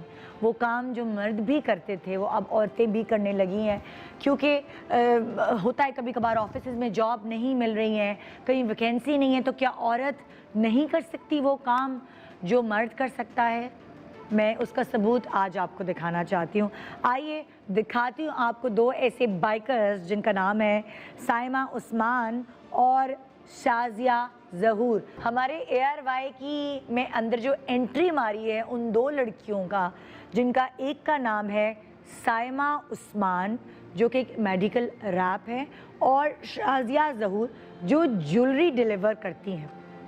कभी कभार ऐसा होता है कि मतलब मैंने पंजाब में तो देखा है कि लड़कियां हाँ बाइक चला लेती हैं और एक जगह से दूसरी जगह चली जाती हैं, मगर मैंने सिंध में इधर नहीं देखा था कि अब लड़कियां बाइक रेगुलरली चलाने लगी हैं। मगर कुछ महीनों से, कुछ दिनों से मुझे ये देखने में आ रहा है, क्योंकि कोरोना की वजह से बहुत सारे लोग जॉबलेस हो गए हैं और इसलिए उनको ऑफिस के अंदर काम नहीं मिल रहा।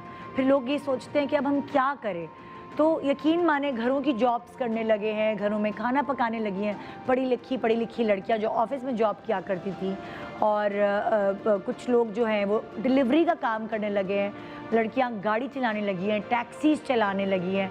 और अब मैं आपको ये कह रही हूँ कि बाइकर्स लाइक डिलीवर करने के लिए इधर से उधर भी अब ये लड़कियाँ इस काम में भी आगे आ गई हैं। और मैं आपकी मुलाकात अब आज कुछ ऐसी 2 लड़कियों से करवाना चाहती हूँ, क्योंकि मैं इस वक्त चाहती हूँ वो सारी औरतें जो घर में बैठी हैं और वो कहती हैं हम क्या करें, हम कैसे करें, हम कैसे सरवाइव करें, मैं उनको ये दिखाना चाहती हूँ, मैं इनको वो रास्ते दिखाना चाहती हूँ कि वो कहाँ कहाँ और अपनी जॉब एप्लीकेशन कर सकती हैं और हक हलाल की कमाई शरीफाना तरीके से कैसे कमा सकती हैं। मेहनत किसी भी काम में हो, कभी इसमें शर्म नहीं करनी चाहिए और हमेशा अपने आप को मजबूत रखना चाहिए, अपनी विल पावर को मजबूत रखना चाहिए कि अल्लाह ताला ने आपको ये 2 हाथ दिए, आपका दिमाग है, आपके पैर हैं, आप सलामत हैं, फिज़िकली बिल्कुल स्टेबल हैं, तो आप क्यों नहीं कुछ कर सकते। वो लोग जिनके दिल बिल्कुल ऐसे हो, दिल बर्दाश्ता होके बैठ जाते हैं कि अब हमारा कैसे चलेगा काम। और यकीन माने मैं उन लोगों को ये कहना चाहूँगी जिनको कोरोना हुआ और उन्होंने एक कहते हैं ना कि उनको एक औजार मिल गया छुट्टियां करने का, कि अच्छा जी हमें तो कोरोना हुआ है, हमें तो इतनी वीकनेस है, हम तो काम पे ही नहीं आ रहे। मैं उनको कहना चाहूँगी प्लीज़ किसी भी चीज़ को बहाना ना बनाएं, मेहनत करेंगे तो आगे बढ़ेंगे।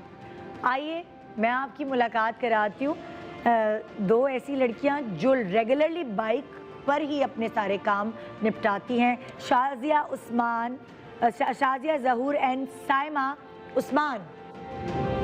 आ जाए जी,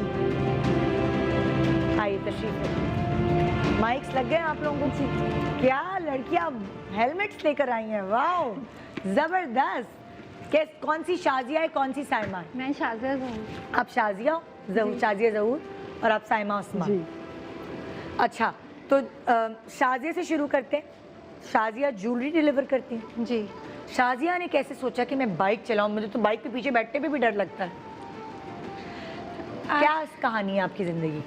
मेरा नाम शाजिया है। आज से तकरीबन 6 साल पहले मेरी शादी हुई थी। अच्छा। मेरा एक बेटा है। याद आने लगा बेटा अभी से?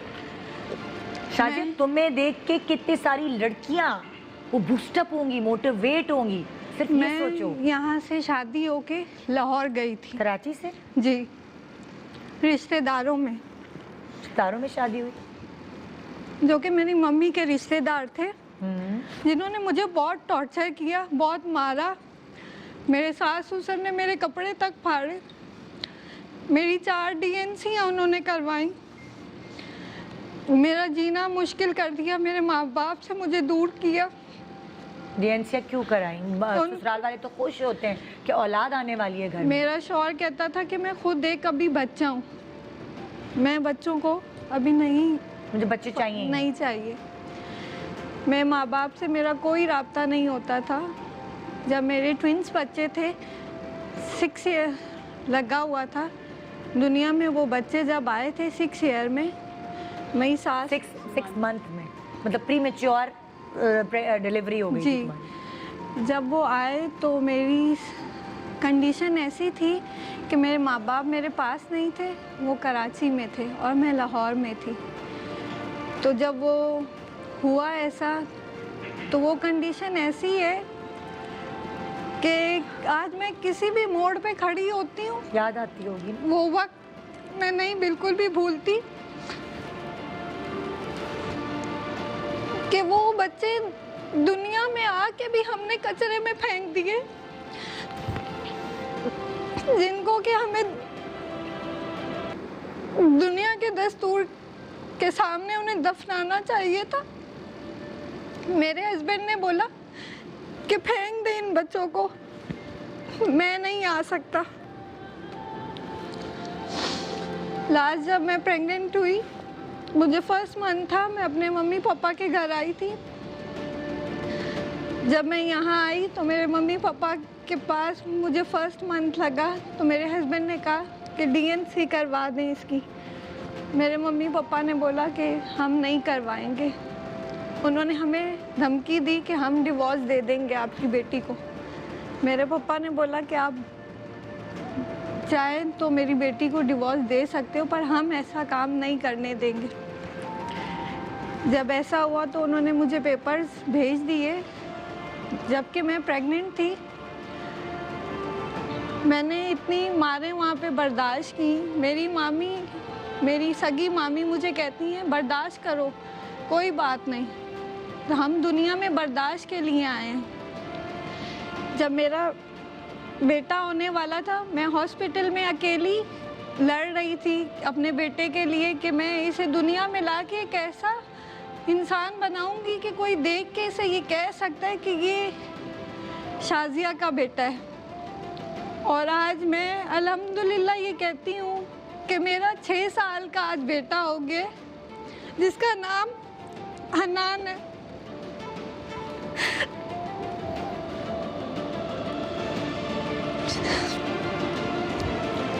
शाजिया कैसे पैरों पे खड़ी हुई? जब मेरा बेटा हुआ तो मैंने अपने आप को कॉन्फिडेंस किया कि मैं सब कुछ कर सकती हूँ, इसके लिए मैं सब कुछ करूँगी। कुछ पढ़ी लिखी थी तो? मैंने मैट्रिक पास किए, मेरा बेटा हुआ, मैंने जॉब, मैं गुल प्लाजा के अंदर एज अ सुपरवाइज़र थी, जो कि मैं जॉब वहाँ पे मैंने तकरीबन 6 साल वहाँ पे जॉब की है। उन्होंने मुझे बहुत सपोर्ट किया। मैंने उन 6 सालों के अंदर जॉब करके एक अपने घर को एक तामीर किया, अपना घर बनाया, जिसमें कि मैंने आज उस घर के ऊपर 9 लाख लगाए हैं। अपने एक सर छुपाने के लिए एक छत बनाई है। और मैं आज भी डिलीवर करती हूँ ज्वेलरी, अपने बेटे को पिक एंड ड्रॉप देती हूँ, उसके साथ उसकी टीचर को भी पिक एंड ड्रॉप देती हूँ कि वो कहीं पे भी हो उन्हें पिक एंड ड्रॉप देती हूँ। उसके बाद मैं एक ट्रेनर भी हूँ, मैं लड़कियों को ट्रेनिंग भी देती क्या हूँ। ट्रेनिंग देती हो? बाइक राइडिंग की। बाइक राइडिंग की? अच्छा, तो तुमने बाइक राइडिंग कैसे सीखी? मेरा बचपन से शौक था कि मैं बाइक राइड करूं, पर मेरे घर वाले मुझे सपोर्ट नहीं करते थे कि ये लड़की है, लड़की को बाहर, हमारे माशरे के अंदर लड़की को बहुत कम बाहर जाने देते हैं। तो जब मैं बाहर आई तो मेरे भाई जो हैं उन्होंने मुझे बहुत गुस्सा किया कि मेरे दोस्त क्या कहेंगे, तुम्हारी बहन बाइक चलाती है, तुम्हारी बहन ये करती है। तो मेरे अब्बू ने मेरे लिए सपोर्ट की कि अगर वो अपनी ज़िंदगी का फ़ैसला करना चाहती है, हमने एक फ़ैसला कर दिया उसका, अब वो अपनी ज़िंदगी का फ़ैसला करना चाह रही है तो उसे क्यों नहीं अपनी ज़िंदगी का फ़ैसला करने दें। फिर तुमने तब बाइक चलाई? तब मैंने बाइक चलाना स्टार्ट की। जब मेरे बेटे को मैं अपने बाहर लेके जाती हूँ, मुझे खुशी होती है कि मैं अपने बेटे को बाहर लेके जाती हूँ, वापस लेके आती हूँ, हर जगह खुद घुमाती हूँ, मुझे तसल्ली है कि मैं अपने बेटे को लेके जाती हूँ। लेकिन एक वक्त ऐसा है कि मैं कहती हूँ कि लड़की कभी भी, चाहे कुछ भी हो जाए, लड़की को डिवोर्स हो, वो अपने माँ बाप के घर में वो इज्जत नहीं रहती है जो उसकी पहले होती है। ये हिम्मत क्यों हार रही हो? अब यहाँ तक पहुँच गई हो। 6 साल मैंने गुजारे, 6 साल का मेरा बेटा है। आज वो मैं रोती हूँ तो मुझसे सवाल करता, मम्मा आप क्यों रोते हो? पर वो अभी मासूम है, उसे नहीं पता कि मेरी मम्मा क्यों रोती है। क्योंकि इस माशरे के अंदर जब एक औरत बाइक चलाती है ना, उसे 100 लोग सवाल उठाते हैं और 100 अच्छे भी होते हैं, 100 बुरे भी होते हैं। हम पे उंगलियां उठाने वाले बहुत सारे लोग हैं। मैंने तो इसी वजह से आपको शो पे बुलाया है कि आप बाइक चलाती हैं। शायद अगर आप बाइक ना चलाती तो शायद आप यहाँ इस सोफे पे नहीं बैठी होती। नहीं होती। इस सोफे पे एक से एक बड़ा बड़ा सेलिब्रिटी बैठता है। तो आप ज़माने को ये बताइए कि मैं यहाँ आई हूँ इसलिए कि किसी काम में कोई शर्म नहीं है। मैं लड़कियों से ये कहना चाहती हूँ कि किसी के ऊपर डिपेंड होने से अच्छा खुद अपने ऊपर हो, अपना कॉन्फिडेंस बनाएं और अपने भाइयों पे। और मैं एक और बहुत इम्पॉर्टेंट बात, आपकी बात से बात निकलते हैं तो मैं कहती हूँ कि अब वो ज़माना नहीं है कि पिटो मरो, ठीक है जितना कॉम्प्रोमाइज़ कर सकती है औरत, अल्लाह ने उसको ऐसा बनाया है कि वो मोल्ड हो अपने घर को चलाने के लिए, लेकिन पिटते रहो, मरते रहो, डीएनसीज कराते रहें, नाजायज़ अगर आपके साथ जुल्म हो रहा है तो सीरियसली गुनहगार जुल्म सहने वाला भी होता है, इतना जुल्म ना सहो। और अगर डिवोर्स हो जाती है तो ये कोई कलंक, ये कोई ऐसी चीज़ नहीं है कि आप ज़िंदगी दोबारा नहीं बना सकते। अभी थोड़े टाइम पहले मेरे लिए रिश्ते आए, उन्होंने सबसे पहले मुझसे सवाल किया हमें लड़की पसंद है, लड़की छोटी एज की हमें पसंद है। सेकंड ऑल उन्होंने मेरे बेटे के लिए सवाल उठाया हमें ये लड़की नहीं चाहिए, इसका एक बेटा है। हमने अपना डिवोर्स खुद नहीं करवाया। अगर माशरे के अंदर हमें ये कहा जाता है कि तुम्हें डिवोर्स हुई है, तुम्हारे ऊपर एक दब्बा लग गया है, क्या ये इसमें हमारी गलती है? सही कह रही हैं आप, सही कह रही हैं। इसमें हमारा तो कोई कसूर नहीं है। मेंटालिटी ऐसे चेंज नहीं होती माशरे को, इंसान को अपने आप को खुद बदलना पड़ता है, माशरे को अपने आप को खुद बदलना पड़ेगा। मेरे साथ यहाँ बैठी हुई हैं साइमा मान, कैसी हो, ठीक हो? मैं ठीक हूँ। साइमा कैसे बाइक चलाने लगी? साइमा की ज़िंदगी में ऐसा क्या हुआ कि ओके कि वो डिफरेंट काम करे? जो है लाइफ स्टोरी मेरी मदर से स्टार्ट होती थी और उन्हीं पे ख़त्म हो जाती थी। सबसे पहले तो मैं अल्लाह ताला का शुक्र अदा करती हूँ कि उसने इस मुकाम तक पहुँचाया है, वरना मैं सोच भी नहीं सकती थी कि मैं एज आ इंस्टीट्यूशनल फार्मा एसोसिएट जो है सनोफी अवेंटिस में जो है जॉब कर रही हूँ। वहाँ की जॉब के लिए बहुत सारे लोग वेटिंग पे हैं और आज भी मुझे कहती हैं कोलीग्स वगैरह। हाँ। तो उसके बाद जो है मदर के बाद जो है मदर जो है वो उनको आर्थराइटिस था। अच्छा। तो वो घर में ही थी, उनकी बहुत ज़्यादा पेन, उनकी लाइफ जो है वो बहुत पेनफुल थी जी। तो जो उन्होंने पेन बर्दाश्त किया, तो वो जब मैं देख रही थी कि क्या हो रहा है ये वो, मैं बिल्कुल घरेलू टाइप की लड़की थी। मैंने ना बाहर की लाइफ देखी थी ना मुझे बाहर का और घर में अर्निंग मेंबर आपकी अम्मी ही थी? नहीं, वालिद थे और मेरे भाई भी हैं, सिस्टर्स भी हैं। तो ये है कि फिर आहिस्ता आहिस्ता बहनों की भी शादियां हो गई, भाइयों की भी शादियां हो गई। फिर जो है लास्ट में अभी 2 ब्रदर्स की शादी हुई है, तो उससे पहले जो है मेरी वालदा की डेथ हो गई थी। तो उसके बाद से जो है बहुत ज़्यादा मतलब एक होता है ना अचानक से सर्कमस्टेंसेस चेंज हो जाते हैं कि अच्छा सा वेदर है, उसके बाद जो है ख़िज़ा आ गई। बिल्कुल बिल्कुल बिल्कुल। तो ऐसे ही लग रहा था मुझे। मेरे मामू ने मुझे कहा था कि तुम्हारी वालदा की डेथ के बाद जो है तुम्हारे साथ जो है बहुत ज़्यादा परेशानियाँ आएंगी, एक घना साया होती है माँ, उसके बाद जो है क्या वो हुआ साया आपके हट साथ जाता है। फिर उसके बाद जो है लाइफ में मसरूफ हो गए? मसरूफ नहीं, फिर उसके बाद जो है भाइयों से परमिशन ली के मुझे पढ़ना है, मास्टर्स करना है। बहुत मुश्किल से परमिशन दी। हाँ। घर बैठ के मैंने मास्टर्स किया मैंने जियोलॉजी में। अच्छा। हाँ, जियोलॉजी में मास्टर्स करके उसके बाद जो है मैंने स्कूल टीचिंग करने स्टार्ट की। अच्छा। बहुत मुश्किल से उसकी परमिशन मिली। हाँ। जाहिर सी बात है घर के जो बड़े होते हैं वो ताने दे रहे होते हैं कि ये लो अब ये कमाने जाएंगी इस तरीके से। तो मतलब ये सारी बातें ना सुन सुन के मैं बहुत बेजार हो गई थी। अच्छा। फिर मेरे वालिद की डेथ हो गई। ओहो। जब वालिद की डेथ हुई तो बहुत ज़्यादा मुझे बहुत ज़्यादा परेशानियाँ हुई, मुझे बहुत ज़्यादा चीज़ें फेस करनी पड़ी क्योंकि सारे मैरिड थे भाई और बहन। उनके बाद जो है एज अ मेडिकल रिप्रेजेंटेटिव जो जॉब करना फीमेल के लिए ना बहुत ज़्यादा मुश्किल है। अच्छा। तो यहाँ मैंने इतनी आप जाती डॉक्टर्स के पास, हाँ, मेडिकल स्टोर में रिकमेंडेशन देती हैं कि ये दवाई जी, इस्तेमाल जी, करें, जी। इस कंपनी की, इस जी, कंपनी जी, की, जी। वो है आपकी जी, job? As a pharma associate medical representative. हाँ। अच्छा, इनका काम ये होता है बेसिकली मेल डोमिनेट ये फील्ड है। तो अच्छा। इसमें मेल होते हैं ज़्यादातर, बाइक राइडिंग करके वो एक टेरिटरी दी गई होती है, उस वहाँ से टेरिटरी वहाँ को तक जाना। कवर करना होता है। अब एक डॉक्टर है ना कुछ फासले पे है, दूसरा डॉक्टर कुछ फासले पे है। तो आप वहाँ पहले बाइक जाना नहीं है। चलाती थी? मैं बाइक नहीं चलाती। पहले आप कैसे जाती आती थी फिर? मैं बाय वॉक जाती। मैंने अब्बासी का एरिया जो है, अब्बासी हॉस्पिटल किया, उसका जो पापोश का एरिया है, गोल मार्केट का सब बाय एरिया है, बाइक, सब बाय वॉक किया है। वॉक। उसकी वजह से मेरे नी पेन हो गया और अब मैं उठ बैठ नहीं सकती। हाय हाय हाय। तो अब मैं नमाज भी जो है चेयर पे बैठ के ही पढ़ती हूँ। और ये है कि फिर मैंने ये सोचा कि जब मेरे नी पेन हो गया है, अब मैं कुछ नहीं कर सकती, क्या मैं इस फील्ड को मैं छोड़ घर दूँ? तो नहीं बैठ सकती, घर तो नहीं बैठ इतनी सकती मेहनत ना, की है इस क्या फील्ड के करूँगी? लिए, तो छोड़ तो नहीं हाँ। सकती। फिर मैंने ये सोचा कि मुझे है ना कार लेनी चाहिए। फिर मैंने भाई को बोला, तो तकरीबन 2-3 महीने तक उन्हें कहती रही कि मुझे कार दिला दें। अब है मेरे पास इतने पैसे कि मैं जो है कर सकती हूँ। बट उन्होंने कहा कार रखने का मसला है, जाहिर सी बात है, कार पार्किंग नहीं है, मेंटेनेंस है, मंथली एक्सपेंस जो है वो भी बढ़ जाएगा। तो इस को सोच के फिर मैंने ना फेसबुक पे एक ग्रुप सर्च किया था, तो उस ग्रुप के थ्रू जो है मैंने राइडिंग सीखी और वहाँ से मुझे एप्रिसिएशन मिला कि लड़कियाँ राइड कर सकती हैं। हाँ, और बाइक सस्ती भी होती है, बाइक तो रखने का भी मसला नहीं, बिल्कुल, चलाने में भी, ट्रैफिक में भी नहीं फंसती। ट्रैफिक में भी नहीं फंसते। तो जी ये दो ऐसी हमारी बाइकर्स हैं जिनकी ऐसी कहानियाँ हैं, मोटिवेशनल कहानियाँ, कि आपको हिम्मत नहीं हारनी चाहिए। आपको अपने जो आपका मौक़िफ़ है, जो आपने जहाँ तक पहुँचना है उसको पहुँचने के लिए आप थ्रू प्रॉपर चैनल बहुत सारी जगहों से जा सकते हैं। मैं आपको एक और पर्सनैलिटी से यहाँ मिलवाना चाहूँगी और मैं ये कहूँगी कि ज़्यादा पढ़ लिख जाते हैं तो एक सरिया आ जाता है बच्चों के अंदर कि नहीं, हमने तो वहाँ जॉब करनी है, हमने तो यहाँ करनी है, उसके आगे तो हमारा स्टेटस ख़राब हो जाएगा, उसके आगे तो हम कर ही नहीं सकते।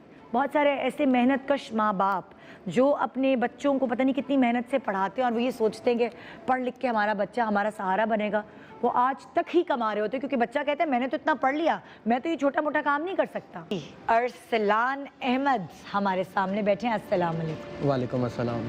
MBA अरसलान MBA है ना, MBA की डिग्री तो रहेगी, पढ़ाई तो कभी रहेगा जाती नहीं है। डेफिनेटली। कैसे पहुँचे यहाँ तक कि आपको MBA करने के बावजूद, होने के बावजूद आपको फिर ये दाल चावल के स्टॉल पर आना पड़ा? क्या MBA एक स्किल पॉलिशिंग, एक जरिया आपका आपके स्किल्स को पॉलिश करने जी का। जी। तो MBA was not for me कि मैंने जॉब करनी है MBA के बाद। अच्छा। तो बिजनेस करना है। हाँ। और लोगों को बिजनेस देना है, जॉब करनी नहीं, लोगों को जॉब देनी है। इस तरह का मेरा माइंड और इस तरह का मिशन है। ये सोच के आपने ये पढ़ाई की? पढ़ाई की और अपने पॉलिश किया, अपने आप को, अपने स्किल्स को पॉलिश किया। फैमिली जो है वो बिजनेस से बिलोंग करती सारी। अच्छा। तो बिजनेस को देखा, फिर बिजनेस को पढ़ा।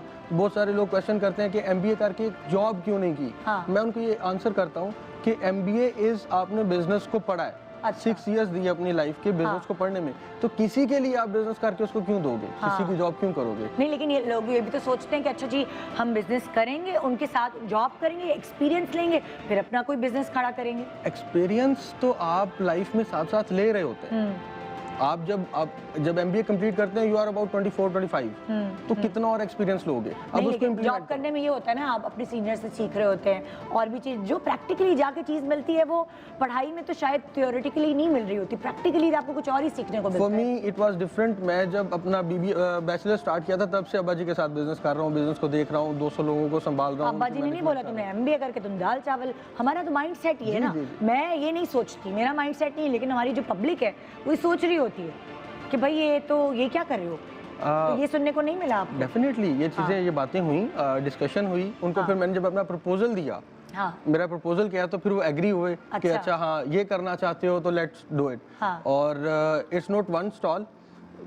मेरा विजन ये है कि मैंने इसको एक नेशनल ब्रांड बनाना है। लाहौर में हमने स्टार्ट किया 4 मंथ्स अगो, एक स्टॉल से स्टार्ट किया। और दाल चावल ही आपके मेन्यू? दाल चावल मेन्यू में। उसका भी मैं आपको बताता हूँ कि क्यों।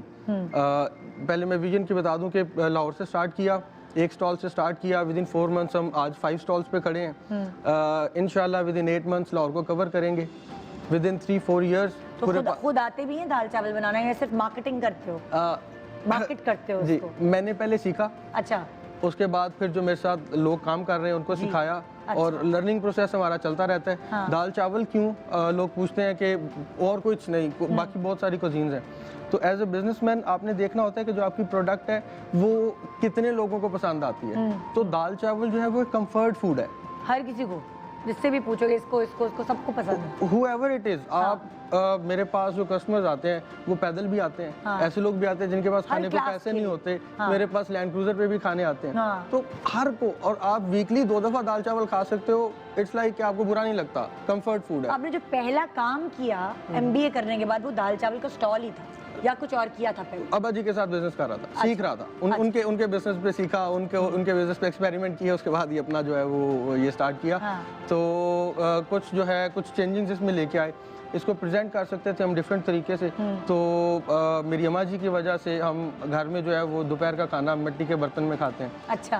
तो मेरे लिए ये था कि जो मैं जैसे घर में खाता हूँ वैसे ही लोगों को प्रेजेंट करूँ। तो वो डिफरेंट आइडिया हो गया कि मटके में आप मटका दाल चावल मशहूर हो गया। बिल्कुल बिल्कुल। और अच्छा। हर घर में एक डिश एक ऐसी होती है जो आपके जितने आपके रिलेटिव्स होते हैं, दोस्त होते हैं, वो स्पेशली कह के बनवाते हैं कि ये बनवाओ यार। हाँ। तो जो सॉस है, चटनी है जो हमारी, वो मेरी मदर की एक बड़ी स्पेशल रेसिपी एक्सपर्टी थी है। उनकी। और सेम रेप्लिकेशन की उनसे लेके खुद भी सीखा पहले, फिर लड़कों को साथ में सिखाया। हाँ। तो सेम घर वाली चीज़ें जो घर में मैं कितने यूज़ करता अरसे हूँ। में एक स्टॉल से 5 स्टॉल्स तक का सफर कितने अरसे में? ये हमें 4th मंथ हो 4 गया। महीने में आपने 1 से 5 कर लिया। अल्हम्दुलिल्लाह जबरदस्त। अल्हम्दुलिल्लाह। और कुछ और भी चीज़ें इसके साथ हैं कि हमने मिट्टी के बर्तन में तो खिलाते हैं। फिर एक हदीस का मफहूम मैंने सुना था मैट्रिक में, मैं उस पर बड़ा बिलीव करता हूँ कि जो आप अपने लिए पसंद करते हो अपने भाई के लिए भी वही पसंद करो।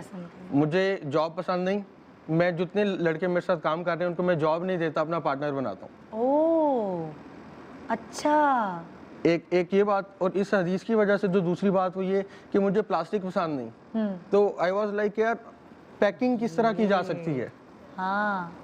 पैकिंग किस तरह की जा सकती है कि प्लास्टिक को अवॉइड करें, खाना गरम खाना हम प्लास्टिक में ना डालें। हाँ। तो अगर मुझे प्लास्टिक पसंद नहीं तो मैं लोगों को क्यों प्लास्टिक में खिलाऊंगा। हाँ। तो फिर मटके के ऊपर पहुंचे हम। अच्छा। और मटका टेक अवे के लिए बेसिकली, और जो लोग कैरी करना चाहते हैं फूड उनको हम मटके में पैक करके देते हैं, मटका साथ दे देते हैं। अच्छा, और चटनी भी ऊपर डालते हैं। डेफिनेटली वो प्रॉपर। ज़बरदस्त भाई, ये देखें मैं बहुत शुक्रिया अदा करना चाहूँगी, और मैं ये YouTube चैनल खुद भी देखती हूँ, उर्दू पॉइंट। इस पे इतनी प्यारी स्टोरीज़ देखने को मिलती हैं कि मैं खुद आज खैराज तहसीन पेश करना चाहूँगी कि इतनी सारी स्टोरीज़ हम कहीं और से नहीं बल्कि उर्दू पॉइंट से देख रहे होते हैं। उन्होंने हमें इन सब के नंबर्स फराहम की, तो मैं यहाँ ऑन एयर थैंक यू करना चाहूँगी उर्दू पॉइंट का। उनकी रिसर्च को मैं सलाम पेश करती हूँ कि वो कैसे ये जो छुपे हुए वो कहते हैं ना कि ये लोग नगीने हैं, ये छुपे हुए दौलतमंद लोग हैं जो हमारी आंखों के सामने नहीं थे, लेकिन इनको नहीं पता कि इन्होंने अपनी कहानियाँ सुना के ना जाने कितने लोगों के जो दिल हैं जिस पे ओस पड़ चुकी थी, जो बिल्कुल हार चुके थे अपनी ज़िंदगियों से, कितने लोगों की ज़िंदगियाँ शायद बदली हैं आज इनकी कहानियों के ज़रिए।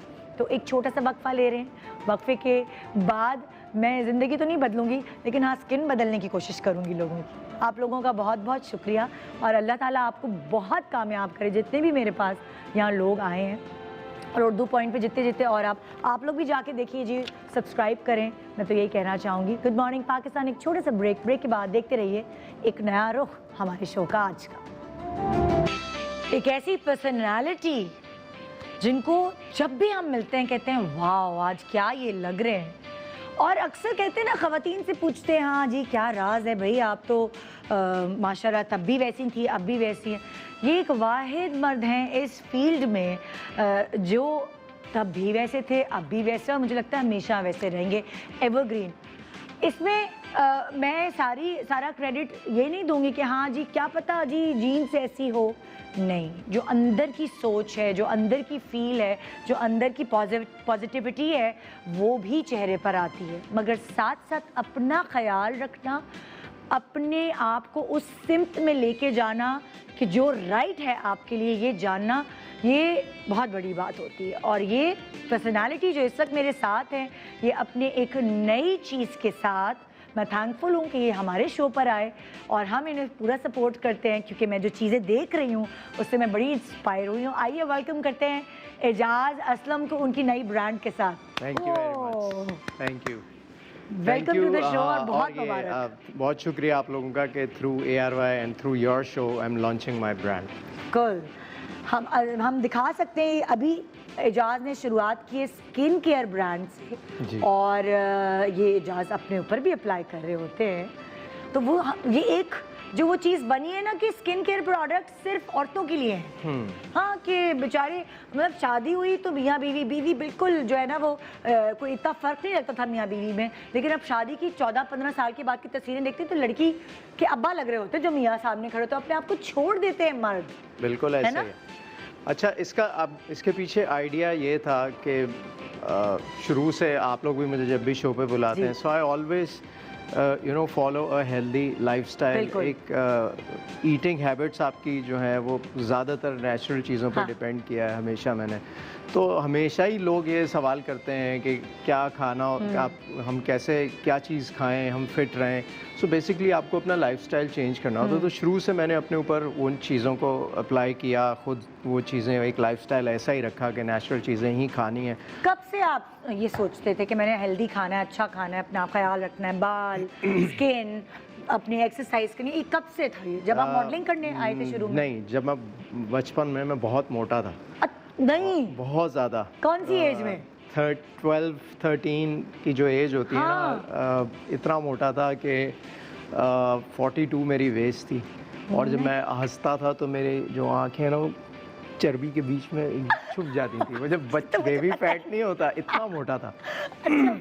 तो बस फिर वहीं से सेल्फ मोटिवेशन हुई कि यार कहते थे, चढ़ाते थे लोग, मोटू आ गया, ये वो गपलू। स्कूल में भी, और इतना फजूल चीज़ें, बन कबाब 6 खा गए, ये उस टाइप का ना जंक, और हर दुनिया की। फिर जब रियलाइज़ किया कि यार दिस इज़ नॉट राइट, कि किस डायरेक्शन में जा रहा हूँ मैं, तो 14-15 की एज में मैंने फिर अपने एक सेल्फ मोटिवेशन हुई, और मैंने कहा अब तो ये फैट बर्न करना है और जो है वर्कआउट करना है, वज़न कम करना है।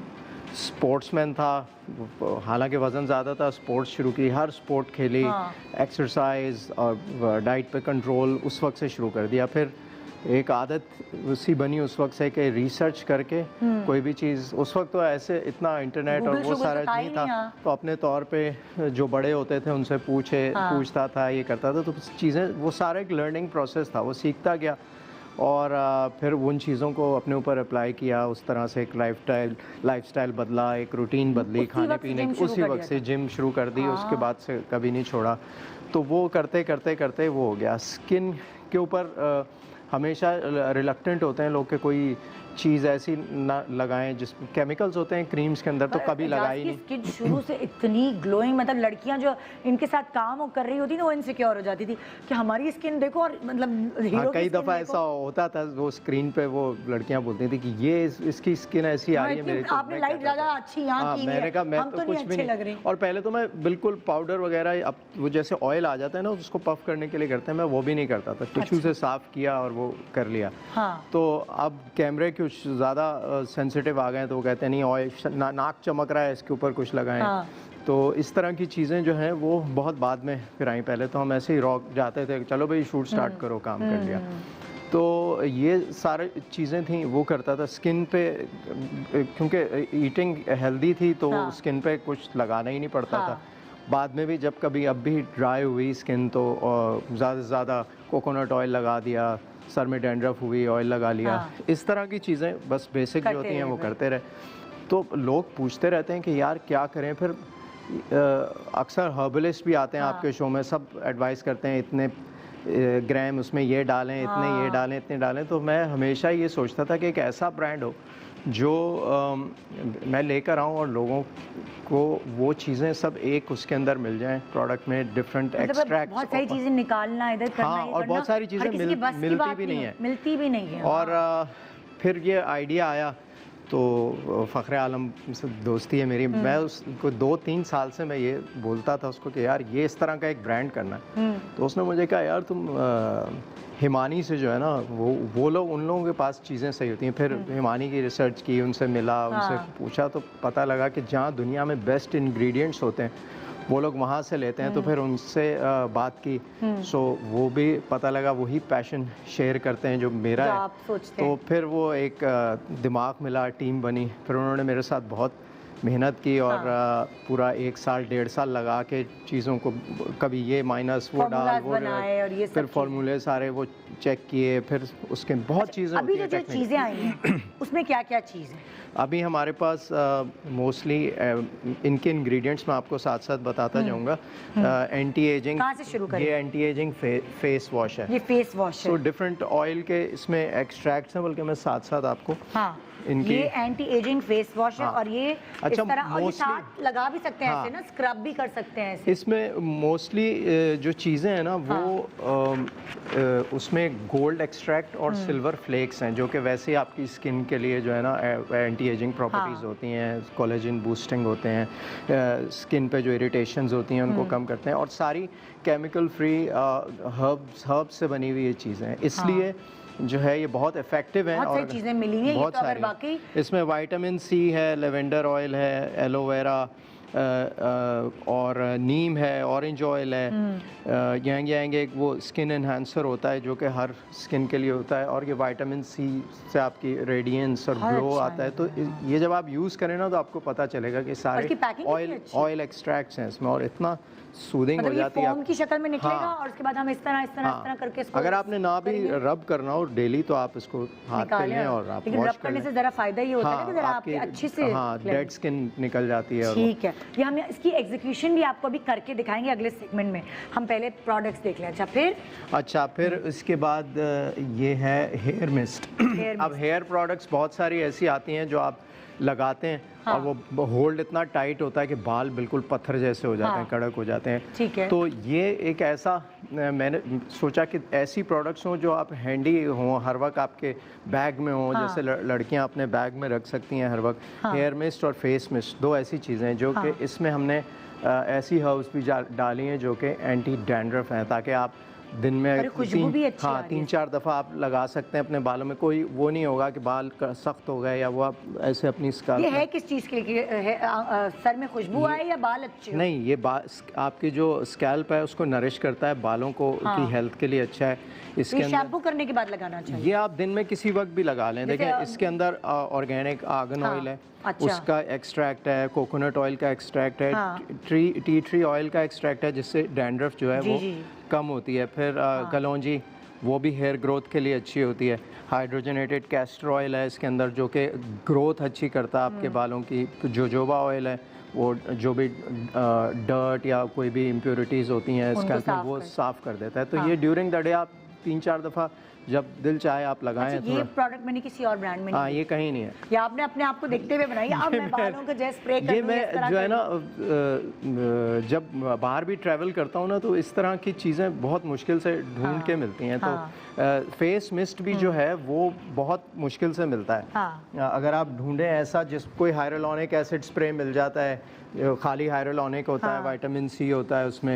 ये क्या है? ये क्या चीज़ है जो मेरे हाथ में? ये फेस मिस्ट है और इसमें सिल्वर फ्लेक्स भी हैं, आप देख रही होंगी इसमें। अच्छा, ये फेस मिस्ट किस चीज़ के लिए, क्या काम ये एक तो इंस्टेंट हाइड्रेशन देगा स्किन को आपकी, और फ्रेशनेस जैसे आप मेकअप करने जा रहे हैं उससे पहले कर लें, उससे पहले भी, उसके बाद भी कर सकते हैं। शॉपिंग पे जा रहे हैं, आपके पर्स में रखा है, निकाला आपने, एकदम आपको खिंचा फील हो रहा है। बिल्कुल, पोर टाइटनिंग भी करता है ना ये इसके अंदर, और एक ग्लो आ जाएगी। हाँ, और ये हर ऑल स्किन टाइप्स के लिए। और इसके अंदर रोज वाटर है, हाइड्रोलॉनिक एसिड है जो कि अंदर से आपकी स्किन को मॉइस्चराइज करता है। तो और फिर ऑर्गेनिक आर्गन ऑयल का एक्सट्रैक्ट है इसमें। टी ट्री ऑयल भी है जो कि स्किन पे किसी की इरिटेशन होती है, रेडनेस हो जाती है, वो ये लगा लें। लेवेंडर है जो कि वैसे ही काम करता है, विटामिन सी वैसे ग्लो देता है। और कलौंजी का भी ऑयल का एक्सट्रैक्ट है इसमें। और इसमें और भी ऐसी 2-3 चीज़ें हैं जो कि स्किन के लिए बहुत अच्छी है। और वो वाली चीज़ ना हम आपको दिखा देते टिप्स टोट के, या आप कहते ये कहाँ से मिले, वो कहाँ से मिले, तो आपको हर चीज़ जो है उसके अंदर यहाँ मुकम्मल। और ये आप अपने बैग में रखें। ये 2 ऐसी यूनिक प्रोडक्ट्स हैं जो कि आप अपने हेयर और फेस। आपके पास लिपस्टिक होती है, एक ब्लश लिपस्टिक टाइप होती है, उसी को आप गाल में इस पे लगा लेते, लिपस्टिक लगा लेते, तो पहले ये स्प्रे कर लें फिर बाकी। और जो मोटर बाइकर्स होते हैं ना, ये मैंने उस पॉइंट ऑफ व्यू से भी सोची थी। ये देखिए मर्दों की वाली बात ये कर रहे हैं। और तो बाइकर्स जो होते हैं, गर्मी में जब आप चला रहे होते हैं ना, स्किन ऐसी गंदी और वो हो जाती है, या आपने स्प्रे किया एकदम फ्रेश हो जाते हैं। आप दिन अपने जेब में रखें और ये बात देखिए, खुद हार्ले चलाते हैं ना, ये लेकर आए ब्रांड। एक छोटा सा वक्फा लेने, वक्फे के बाद आके हम आपको मजीद बताते हैं कि क्या क्या है एजाज की इस स्किन केयर ब्रांड में। और हम साथ साथ एजाज से भी पूछते हैं कि ये सारी चीज़ें तो ऊपर से हम अपने आप को खूबसूरत बनाएंगे और जवान रखेंगे, लेकिन कुछ खाने की भी तो चीज़ें हैं जो आपको अंदर से जवान रखती हैं, वो क्या है ये जानिए एक छोटे से वक्फे की बात है। Welcome back, good morning Pakistan. Ejaz Aslam ने अपनी ब्रांड स्किन केयर रेंज सारी यहाँ इंट्रोड्यूस कराई हमारे शो पे, और उस ब्रांड का नाम है एजाज असलम, है ना। स्किन केयर से शुरुआत है, अभी आगे और बहुत सारी चीज़ें आई, बहुत सारी चीज़ें। बिग आइडिया यही है। बिग आइडिया मेरा ये है कि एक ऐसी वेबसाइट, ऐसा ब्रांड क्रिएट किया जाए कि हम अपनी लोकल बहुत हाई क्वालिटी प्रोडक्ट्स को प्रमोट करें। तो मैं उन्हीं ब्रांड्स के साथ एसोसिएट होऊंगा और भी बहुत सारी चीज़ें जो अभी आनी है, उसमें क्लोथिंग आएगी, शूज़ जो हमारे पास बनते हैं, फूड सप्लीमेंट्स, वाइटामिन्स वगैरह जो बाहर से लेकर आते हैं, जो लोग बाहर से इतनी महंगी लाते हैं, हमें लोकल प्रोडक्ट्स के ऊपर प्राउड फील करना चाहिए। मैं चाहता हूँ ऐसा ब्रांड हो ejazaslam.com पे, जो मेरी वेबसाइट है उस पर सारी चीज़ें ऐसी हों जिस पे लोग ख़रीद के प्राउड फील करें कि ये यार ये पाकिस्तानी प्रोडक्ट है, इतनी अच्छी और क्वालिटी भी वैसी, इतनी इफेक्टिव प्रोडक्ट्स हैं। जो ये स्किन केयर रेंज से स्टार्ट करने का आइडिया ये था कि लोग यूज़ करेंगे जब, और ये सारी नेचुरल हर्बल प्रोडक्ट्स हैं, अगर ये आप कंटिन्यूस यूज़ करें तो आप डिफरेंस देखेंगे कि क्या डिफरेंस आता है आपकी स्किन में, आपकी बाकी जो इसमें और प्रोडक्ट्स सब हर 1 महीने 2 महीने बाद ऐड होती जाएंगी। अभी हमारा एक हर्बल शैम्पू आना है, फिर हमारा सैनिटाइज़र आएगा अभी जो कि अल्कोहल फ्री है, क्योंकि अल्कोहल से बहुत सारे बच्चों को एलर्जी हो जाती है, स्किन ख़राब हो रही है। अभी जो आपने प्रोडक्ट्स दिखाई, मैं चाहती हूँ कि हम एप्लीकेशन करके भी उसकी दिखा दें, फिर हम अपने खाने पे भी आते हैं। तो यहाँ हमारे पास दोनों हैं मेल। इसमें एक और चीज़ ऐड कर दूँ निदा कि ये प्रोडक्ट्स ejazaslam.com जो हमारी वेबसाइट है उसके ऊपर तो अवेलेबल हैं, लेकिन इसके साथ साथ दराज ऑनलाइन पर भी हमारी स्टोर खुल गई है और उस पर भी ये आज से अवेलेबल है सारी प्रोडक्ट्स। तो आज से मिलना शुरू हो जाएगी बिल्कुल, आज से ऑनलाइन है और आप ऑनलाइन ऑर्डर कर सकते हैं या दराज से या ejazaslam.com से। और WB हिमानी की भी उन्होंने भी बहुत ये फेवर दिया है कि उनके स्टोर्स पे भी हैं, WB हिमानी के स्टोर्स पे भी ये प्रोडक्ट मिलेंगी और उनकी वेबसाइट पर भी मिलेंगी। तो एक्सेस बहुत है हर जगह, जहाँ से आप जाएँ आपको मिल सकती हैं। अच्छा, हम जैसे मिस्ट से शुरू करें, आपने फेस मिस्ट की क्वालिटीज़ क्या बताई थी, ज़रा बताओ कैसे लगेगा शहजादी? ये फेस मिस्ट जो है वो स्प्रे सिर्फ, और ये एक तो ये कि आपने लगा दिया, ये इंस्टेंट हाइड्रेशन। बहुत लोगों की ड्राई स्किन होती है, स्पेशली उनको भी लगाओ वहाँ पे, खाली औरत नहीं मर्द भी लगा। ये यूनिसेक्स प्रोडक्ट्स दोनों के लिए हैं, मर्दों के लिए भी ख़वातीन के लिए भी। तो हाँ, बताना भाई कैसा फील हो रहा है। और ये एक तो फ्रेश, एक वो ग्लो देता है, हाइड्रेट करता है स्किन को, प्लस पोर टाइटनिंग एकदम से। अगर आप यहाँ से पोर्स खुल जाते हैं ना एक सर्टेन एज में, पोर ज़्यादा खुल जाते हैं तो ये पोर टाइटनिंग भी करता है। प्लस ये कि ये हर स्किन के लिए, इसके लिए नहीं है कि सेंसिटिव है तो नहीं लगाऊं, या कॉम्बिनेशन स्किन है या ऑयली स्किन है, ये हर ऑल स्किन टाइप्स के लिए। अच्छा, ये था आपका फेस सिरम। फेस सिरम किस चीज़ के लिए, दिखाओ कैसे लगेगा? सिरम जो है ना ये है ऑयल बेस्ड। अच्छा। तो ये रात में आप लगा सकते हैं और इसकी 3 ड्रॉप्स काफी होंगे या 1.5-2 ड्रॉप? वो अपने हिसाब से आप देख लें कि स्किन पे कम ड्रॉप लगा। हाँ, ये आप अपने हथेली पे लेके इस तरह से, और आप जैसे क्रीम लगाते हैं उस तरह से आप लगा सकते हैं। और ये न्यू स्किन सेल्स जो हैं उनको वापस से, ये आपकी जो स्किन में डेड सेल्स होते हैं उनको जो है रीजेनरेट करता है, न्यू स्किन सेल्स कॉम्प्लेक्शन भी साफ और होता बिल्कुल कॉम्प्लेक्शन एकदम ग्लो आता है। और ये ले भाई आपने 3, ये खाली इसलिए मैंने दोनों को बिठाया है कि ये यूनिसेक्स है। अगर आप इसका मुस्तकिल इस्तेमाल करें तो ये आपको स्किन को फर्म भी करता है, स्किन टाइटनिंग करता है, और ये भी ऑल स्किन टाइप्स के लिए, क्योंकि ऑयल बेस्ड प्रोडक्ट है। तो ये रात में लगा के आप सो सकते हैं, या इससे पहले आप जो फेस क्रीम है वो भी लगा लें, उसके बाद ये ऑयल लगा लें, नेक पे भी लगाएं, फेस पे भी लगाएं। ये है फेस क्रीम जी। ये फेस क्रीम किस चीज़ के लिए है? फेस क्रीम जो है ये आप दिन में लगा सकते हैं, बिकॉज ये इसमें सारी वही चीज़ें हैं जिस तरह ये ऑयल में। तो ये आप इसमें सिल्वर फ्लेक्स भी हैं और मटर के दाने के बराबर लगाएं ना, ये थोड़ा सा लगाएं। जितनी जैसे क्रीम आप लगाते हैं नॉर्मल अपने हिसाब से जितनी लगानी है वो लगाएं, और स्किन में आप जो है वो मैं इसीलिए आपको बता रही हूँ एब्जॉर्ब करें अच्छी तरह से, मर्द हजरात भी। और इसमें भी जो इंग्रेडिएंट्स हैं, ऑर्गेनिक ऑयल है, वो और ऑर्गेनिक आर्गन ऑयल है, रोज़िप ऑयल है, ये सारी वो चीज़ें हैं जो आपकी स्किन को अंदर से रीजेनरेट करती हैं, नरिश करती हैं, नए स्किन सेल्स बनाती हैं। और ये आप अगर मुस्तकिल यूज़ करें, ये सारी हर्बल, जैसे अभी इस वक्त बहुत ड्राइनेस हुई होती तो आप सुबह भी लगा सकते हैं, सुबह भी लगा लें, रात में भी लगा लें। और ये जो ऑयल बेस्ड सीरम है ये तो है ही कि ड्राई स्किन हो, चाहे आप गर्मियाँ हो चाहे सर्दियाँ हो, रात में आप लगा के सो जाएं, सुबह उठें तो एक सॉफ्ट स्किन आपको चलें। ये सब तो हम चीज़ें लगाएंगे, लेकिन एजाज आपकी तरह एवरग्रीन कैसे लगेंगे? क्या ऐसा आप नाश्ता करते हैं क्या ऐसा आप खाना खाते हैं, ये तो बताएं ज़रा लोगों को। भाई ये आप लोगों ने सारी चीज़ें मंगा ली हैं। मैं क्या करता हूँ कि मेरी 2-4 डिफरेंट चीज़ें होती हैं जो मैं चेंज कर करके नाश्ते में भी खाता हूँ, खाना भी इस तरह से, ताकि एक मोनोटनी ना हो जाए। एक मोनोटनस हो जाता है ना, फिर आप बोर हो जाते हैं फिर एक चीज़ से कि यार रोज़ यही खा रहे हैं। और सारी जो नेचुरल चीज़ें हैं वो सीजनल फ्रूट्स हैं, जैसे जो सीज़न का फ्रूट होता अभी है। आजकल अनार आया हुआ है, सेब है। अनार जो है वो तो जन्नत का फल है। तो इतनी ज़बरदस्त फ़ायदे हैं इसके। तो जो भी सीज़न के फ्रूट्स होते हैं, मेरा तो ये रूटीन होता है, सुबह नाश्ते में मैं नट्स वगैरह खाता हूँ, ब्लैक कॉफ़ी पीता हूँ, वो भी हेल्थ के लिए बहुत अच्छी होती है। डार्क चॉकलेट खाता हूँ थोड़ी सी सुबह, और जो है किसी दिन मैं मूसली खा लेता हूँ, किसी दिन ओट्स खा लेता हूँ, फिर किसी दिन अंडे खाता हूँ देसी बटर में बना, हल्का सा बटर लगा के, और इस तरह की चीज़ें। एक दिन पराठा भी खा लिया। तो ये हर रोज़ चेंज करके खाता रहता हूँ। फिर दोपहर में मैं खाने में जो सीजनल फ्रूट्स होते हैं वो 1-2 हर रोज़ चेंज करके खा लिया। पपीता भी खाता हूँ, इसमें नहीं है लेकिन पपीता बहुत ज़बरदस्त इफ़ेक्टिव चीज़ है। मैं सेट पे खा रहा होता हूँ, फिर लोग कहते हैं यार, किसी को याद ही नहीं होता कि पपीता भी एग्जिस्ट करता है। फिर लोग खाते हैं, इतनी मज़े की चीज़ है पपीता। और अनार अभी सीज़न में है, शरीफा खा लें आप, मैंगो, एप्पल, ये खरबूजा, तरबूज वगैरह, जो भी सीज़न का फ्रूट है वो रोज़ चेंज करके एक दो चीज़ें वो खानी चाहिए आपको। फिर शाम में मैं एक ही मील लेता हूँ, उसमें मेरी कोशिश होती है सब्जियाँ हों या दालें हों, बीन्स हो गए, या इस तरह की नेचुरल वाली चीज़ें। दाल भी प्रोटीन भी होता है, कार्बोहाइड्रेट्स भी होते हैं। गोश्त कम खाता हूँ बहुत। चिकन जो है वो भी कम ही खाता हूँ। वंस अ वीक खा ली, या हफ्ते में 2 दफ़ा, क्योंकि अंडा हम हफ्ते में 2-3 दफ़ा खा लेते हैं। हमने एजाज का कभी भी किसी ड्रामे में पेट निकला हुआ नहीं देखा। हाँ, फिर एक्सरसाइज भी करता हूँ ना। जबकि बता रहे 12-13 साल में माशाल्लाह के गपलू बेबी थे, बहुत शदीद। तो ये सिर्फ आपकी सोच है, आपका लाइफस्टाइल है जो आपको चेंज करना होता है। लोग शॉर्ट टर्म सोल्यूशन ढूंढते हैं ना कि डाइटिंग कर लें। आपकी जो एक ब्रांड, आपकी ब्रांड की एक चीज़ जो है ना वो मेरे बड़े दिल को लगी है, वो है आपकी बियर्ड क्रीम। हाँ, कौन सी वाली है ये? वो सबसे एंड में आई है। हाँ, ये इसकी एप्लीकेशन कैसे है? ये तो खुद करना बियर्ड क्रीम जो है ना, ये मैं तो बहुत अरसे से किस लिए, क्या कि बियर्ड रखी हुई है।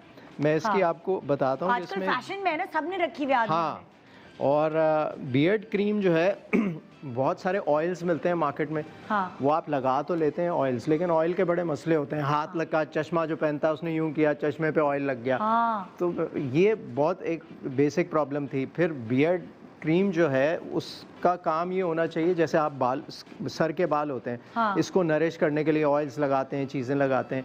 तो बियर्ड के अंदर जो स्किन होती है वो भी, उसमें भी फ्लेक्स हो जाते हैं, ड्राइनेस होती है, डैंड्रफ होती है, फिर किसी के गैप होते हैं दाढ़ी के अंदर। वो सारी चीज़ें ऐसी हैं कि बियर्ड ग्रोथ जो है ना वो भी अफेक्ट करती है। वो किसी की सही बियर्ड आती नहीं है, तो ये मुस्टैचेस पे भी लगा सकते हैं। मुस्टैचेस पे भी। तो ये ऐसी चीज़ें शावर लेने के बाद आपने हल्की सी लेके और लगा ली और अपनी बियर्ड को शेप कर लिया। थोड़ी देर में ये ड्राई भी हो जाती है और आपकी स्किन को नरिश करती है। जो बियर्ड ग्रोथ है वो उसके लिए ये बहुत इफ़ेक्टिव है। अगर आप डेली यूज़ करते हैं, बियर्ड को शेप कर रहे हैं, अच्छी खुशबू भी आएगी, और जो है वो अंदर से बियर्ड जो हेल्दी जो बाल हैं बियर्ड के वो ग्रो करेंगे। कहीं गैप्स हैं लोगों की, वो छोटे छोटे गैप्स होते हैं, कहीं बाल कम होते हैं, वहाँ लगाएं। तो अब हमने सब चीज़ें कवर कर ली। ये हो गई बियर्ड क्रीम, हो गई ये एंटी एजिंग फेस वॉश हो गया, फिर ये हो गया मिस्ट जो हेयर मिस्ट है, ठीक है, फिर ये हो गया सिरम जो आपकी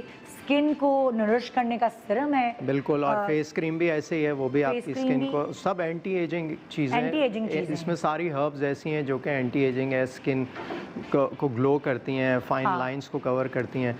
बट क्योंकि ये हर्बल चीज़ें हैं, सो ये आपको डेली यूज़ करनी है। जब करते रहेंगे तो फिर आप देखेंगे कि इतना लॉन्ग टर्म इफेक्ट आएगा जो कि नेचुरली बन रहा होगा आपकी स्किन। तो अभी एजाज आए हैं अपनी स्किन केयर प्रोडक्ट्स के साथ। इंशाल्लाह आगे आप बिग आइडिया में और बहुत सारी ऐसी चीज़ें देखेंगे, क्योंकि इनका कॉन्सेप्ट है कि बी पाकिस्तानी बाय पाकिस्तानी। हम इतना अच्छा ये ब्रांड्स को लेकर आएंगे कि लोगों को बाहर से मंगाने की ज़रूरत ना पड़े। पाकिस्तान की ही चीज़ें जो मैन्युफैक्चर यहाँ हो रही हैं उसी को बिल्कुल मैं उन ब्रांड्स के साथ ही एसोसिएट करूँगा अपने आप को जो कि सेम पैशन शेयर करते हैं और जो कि क्वालिटी क्वालिटी प्रोडक्ट्स बनाते हैं पाकिस्तान में, ताकि हम लोकल बनी हुई प्रोडक्ट्स पे लोगों का कॉन्फिडेंस हो कि लोग कहें कि यार हमें पाकिस्तानी चीज़ें जो है वो करनी है। अब उसमें क्लोथिंग भी आएगी, उसमें एक्सेसरीज, उसमें फूड सप्लीमेंट्स, जो कैप्सूल, वो जो वाइटामिन्स टाइप चीज़ें हैं वो आएंगी, बहुत सारी चीज़ें आएंगी। तो अब इन दी एंड हम सिर्फ आपको बता दें कि ये कहाँ से अवेलेबल हो सकती है, वेबसाइट जल्दी से बता दें, ऑनलाइन ऑर्डर कर सकते हैं आप? देखें WB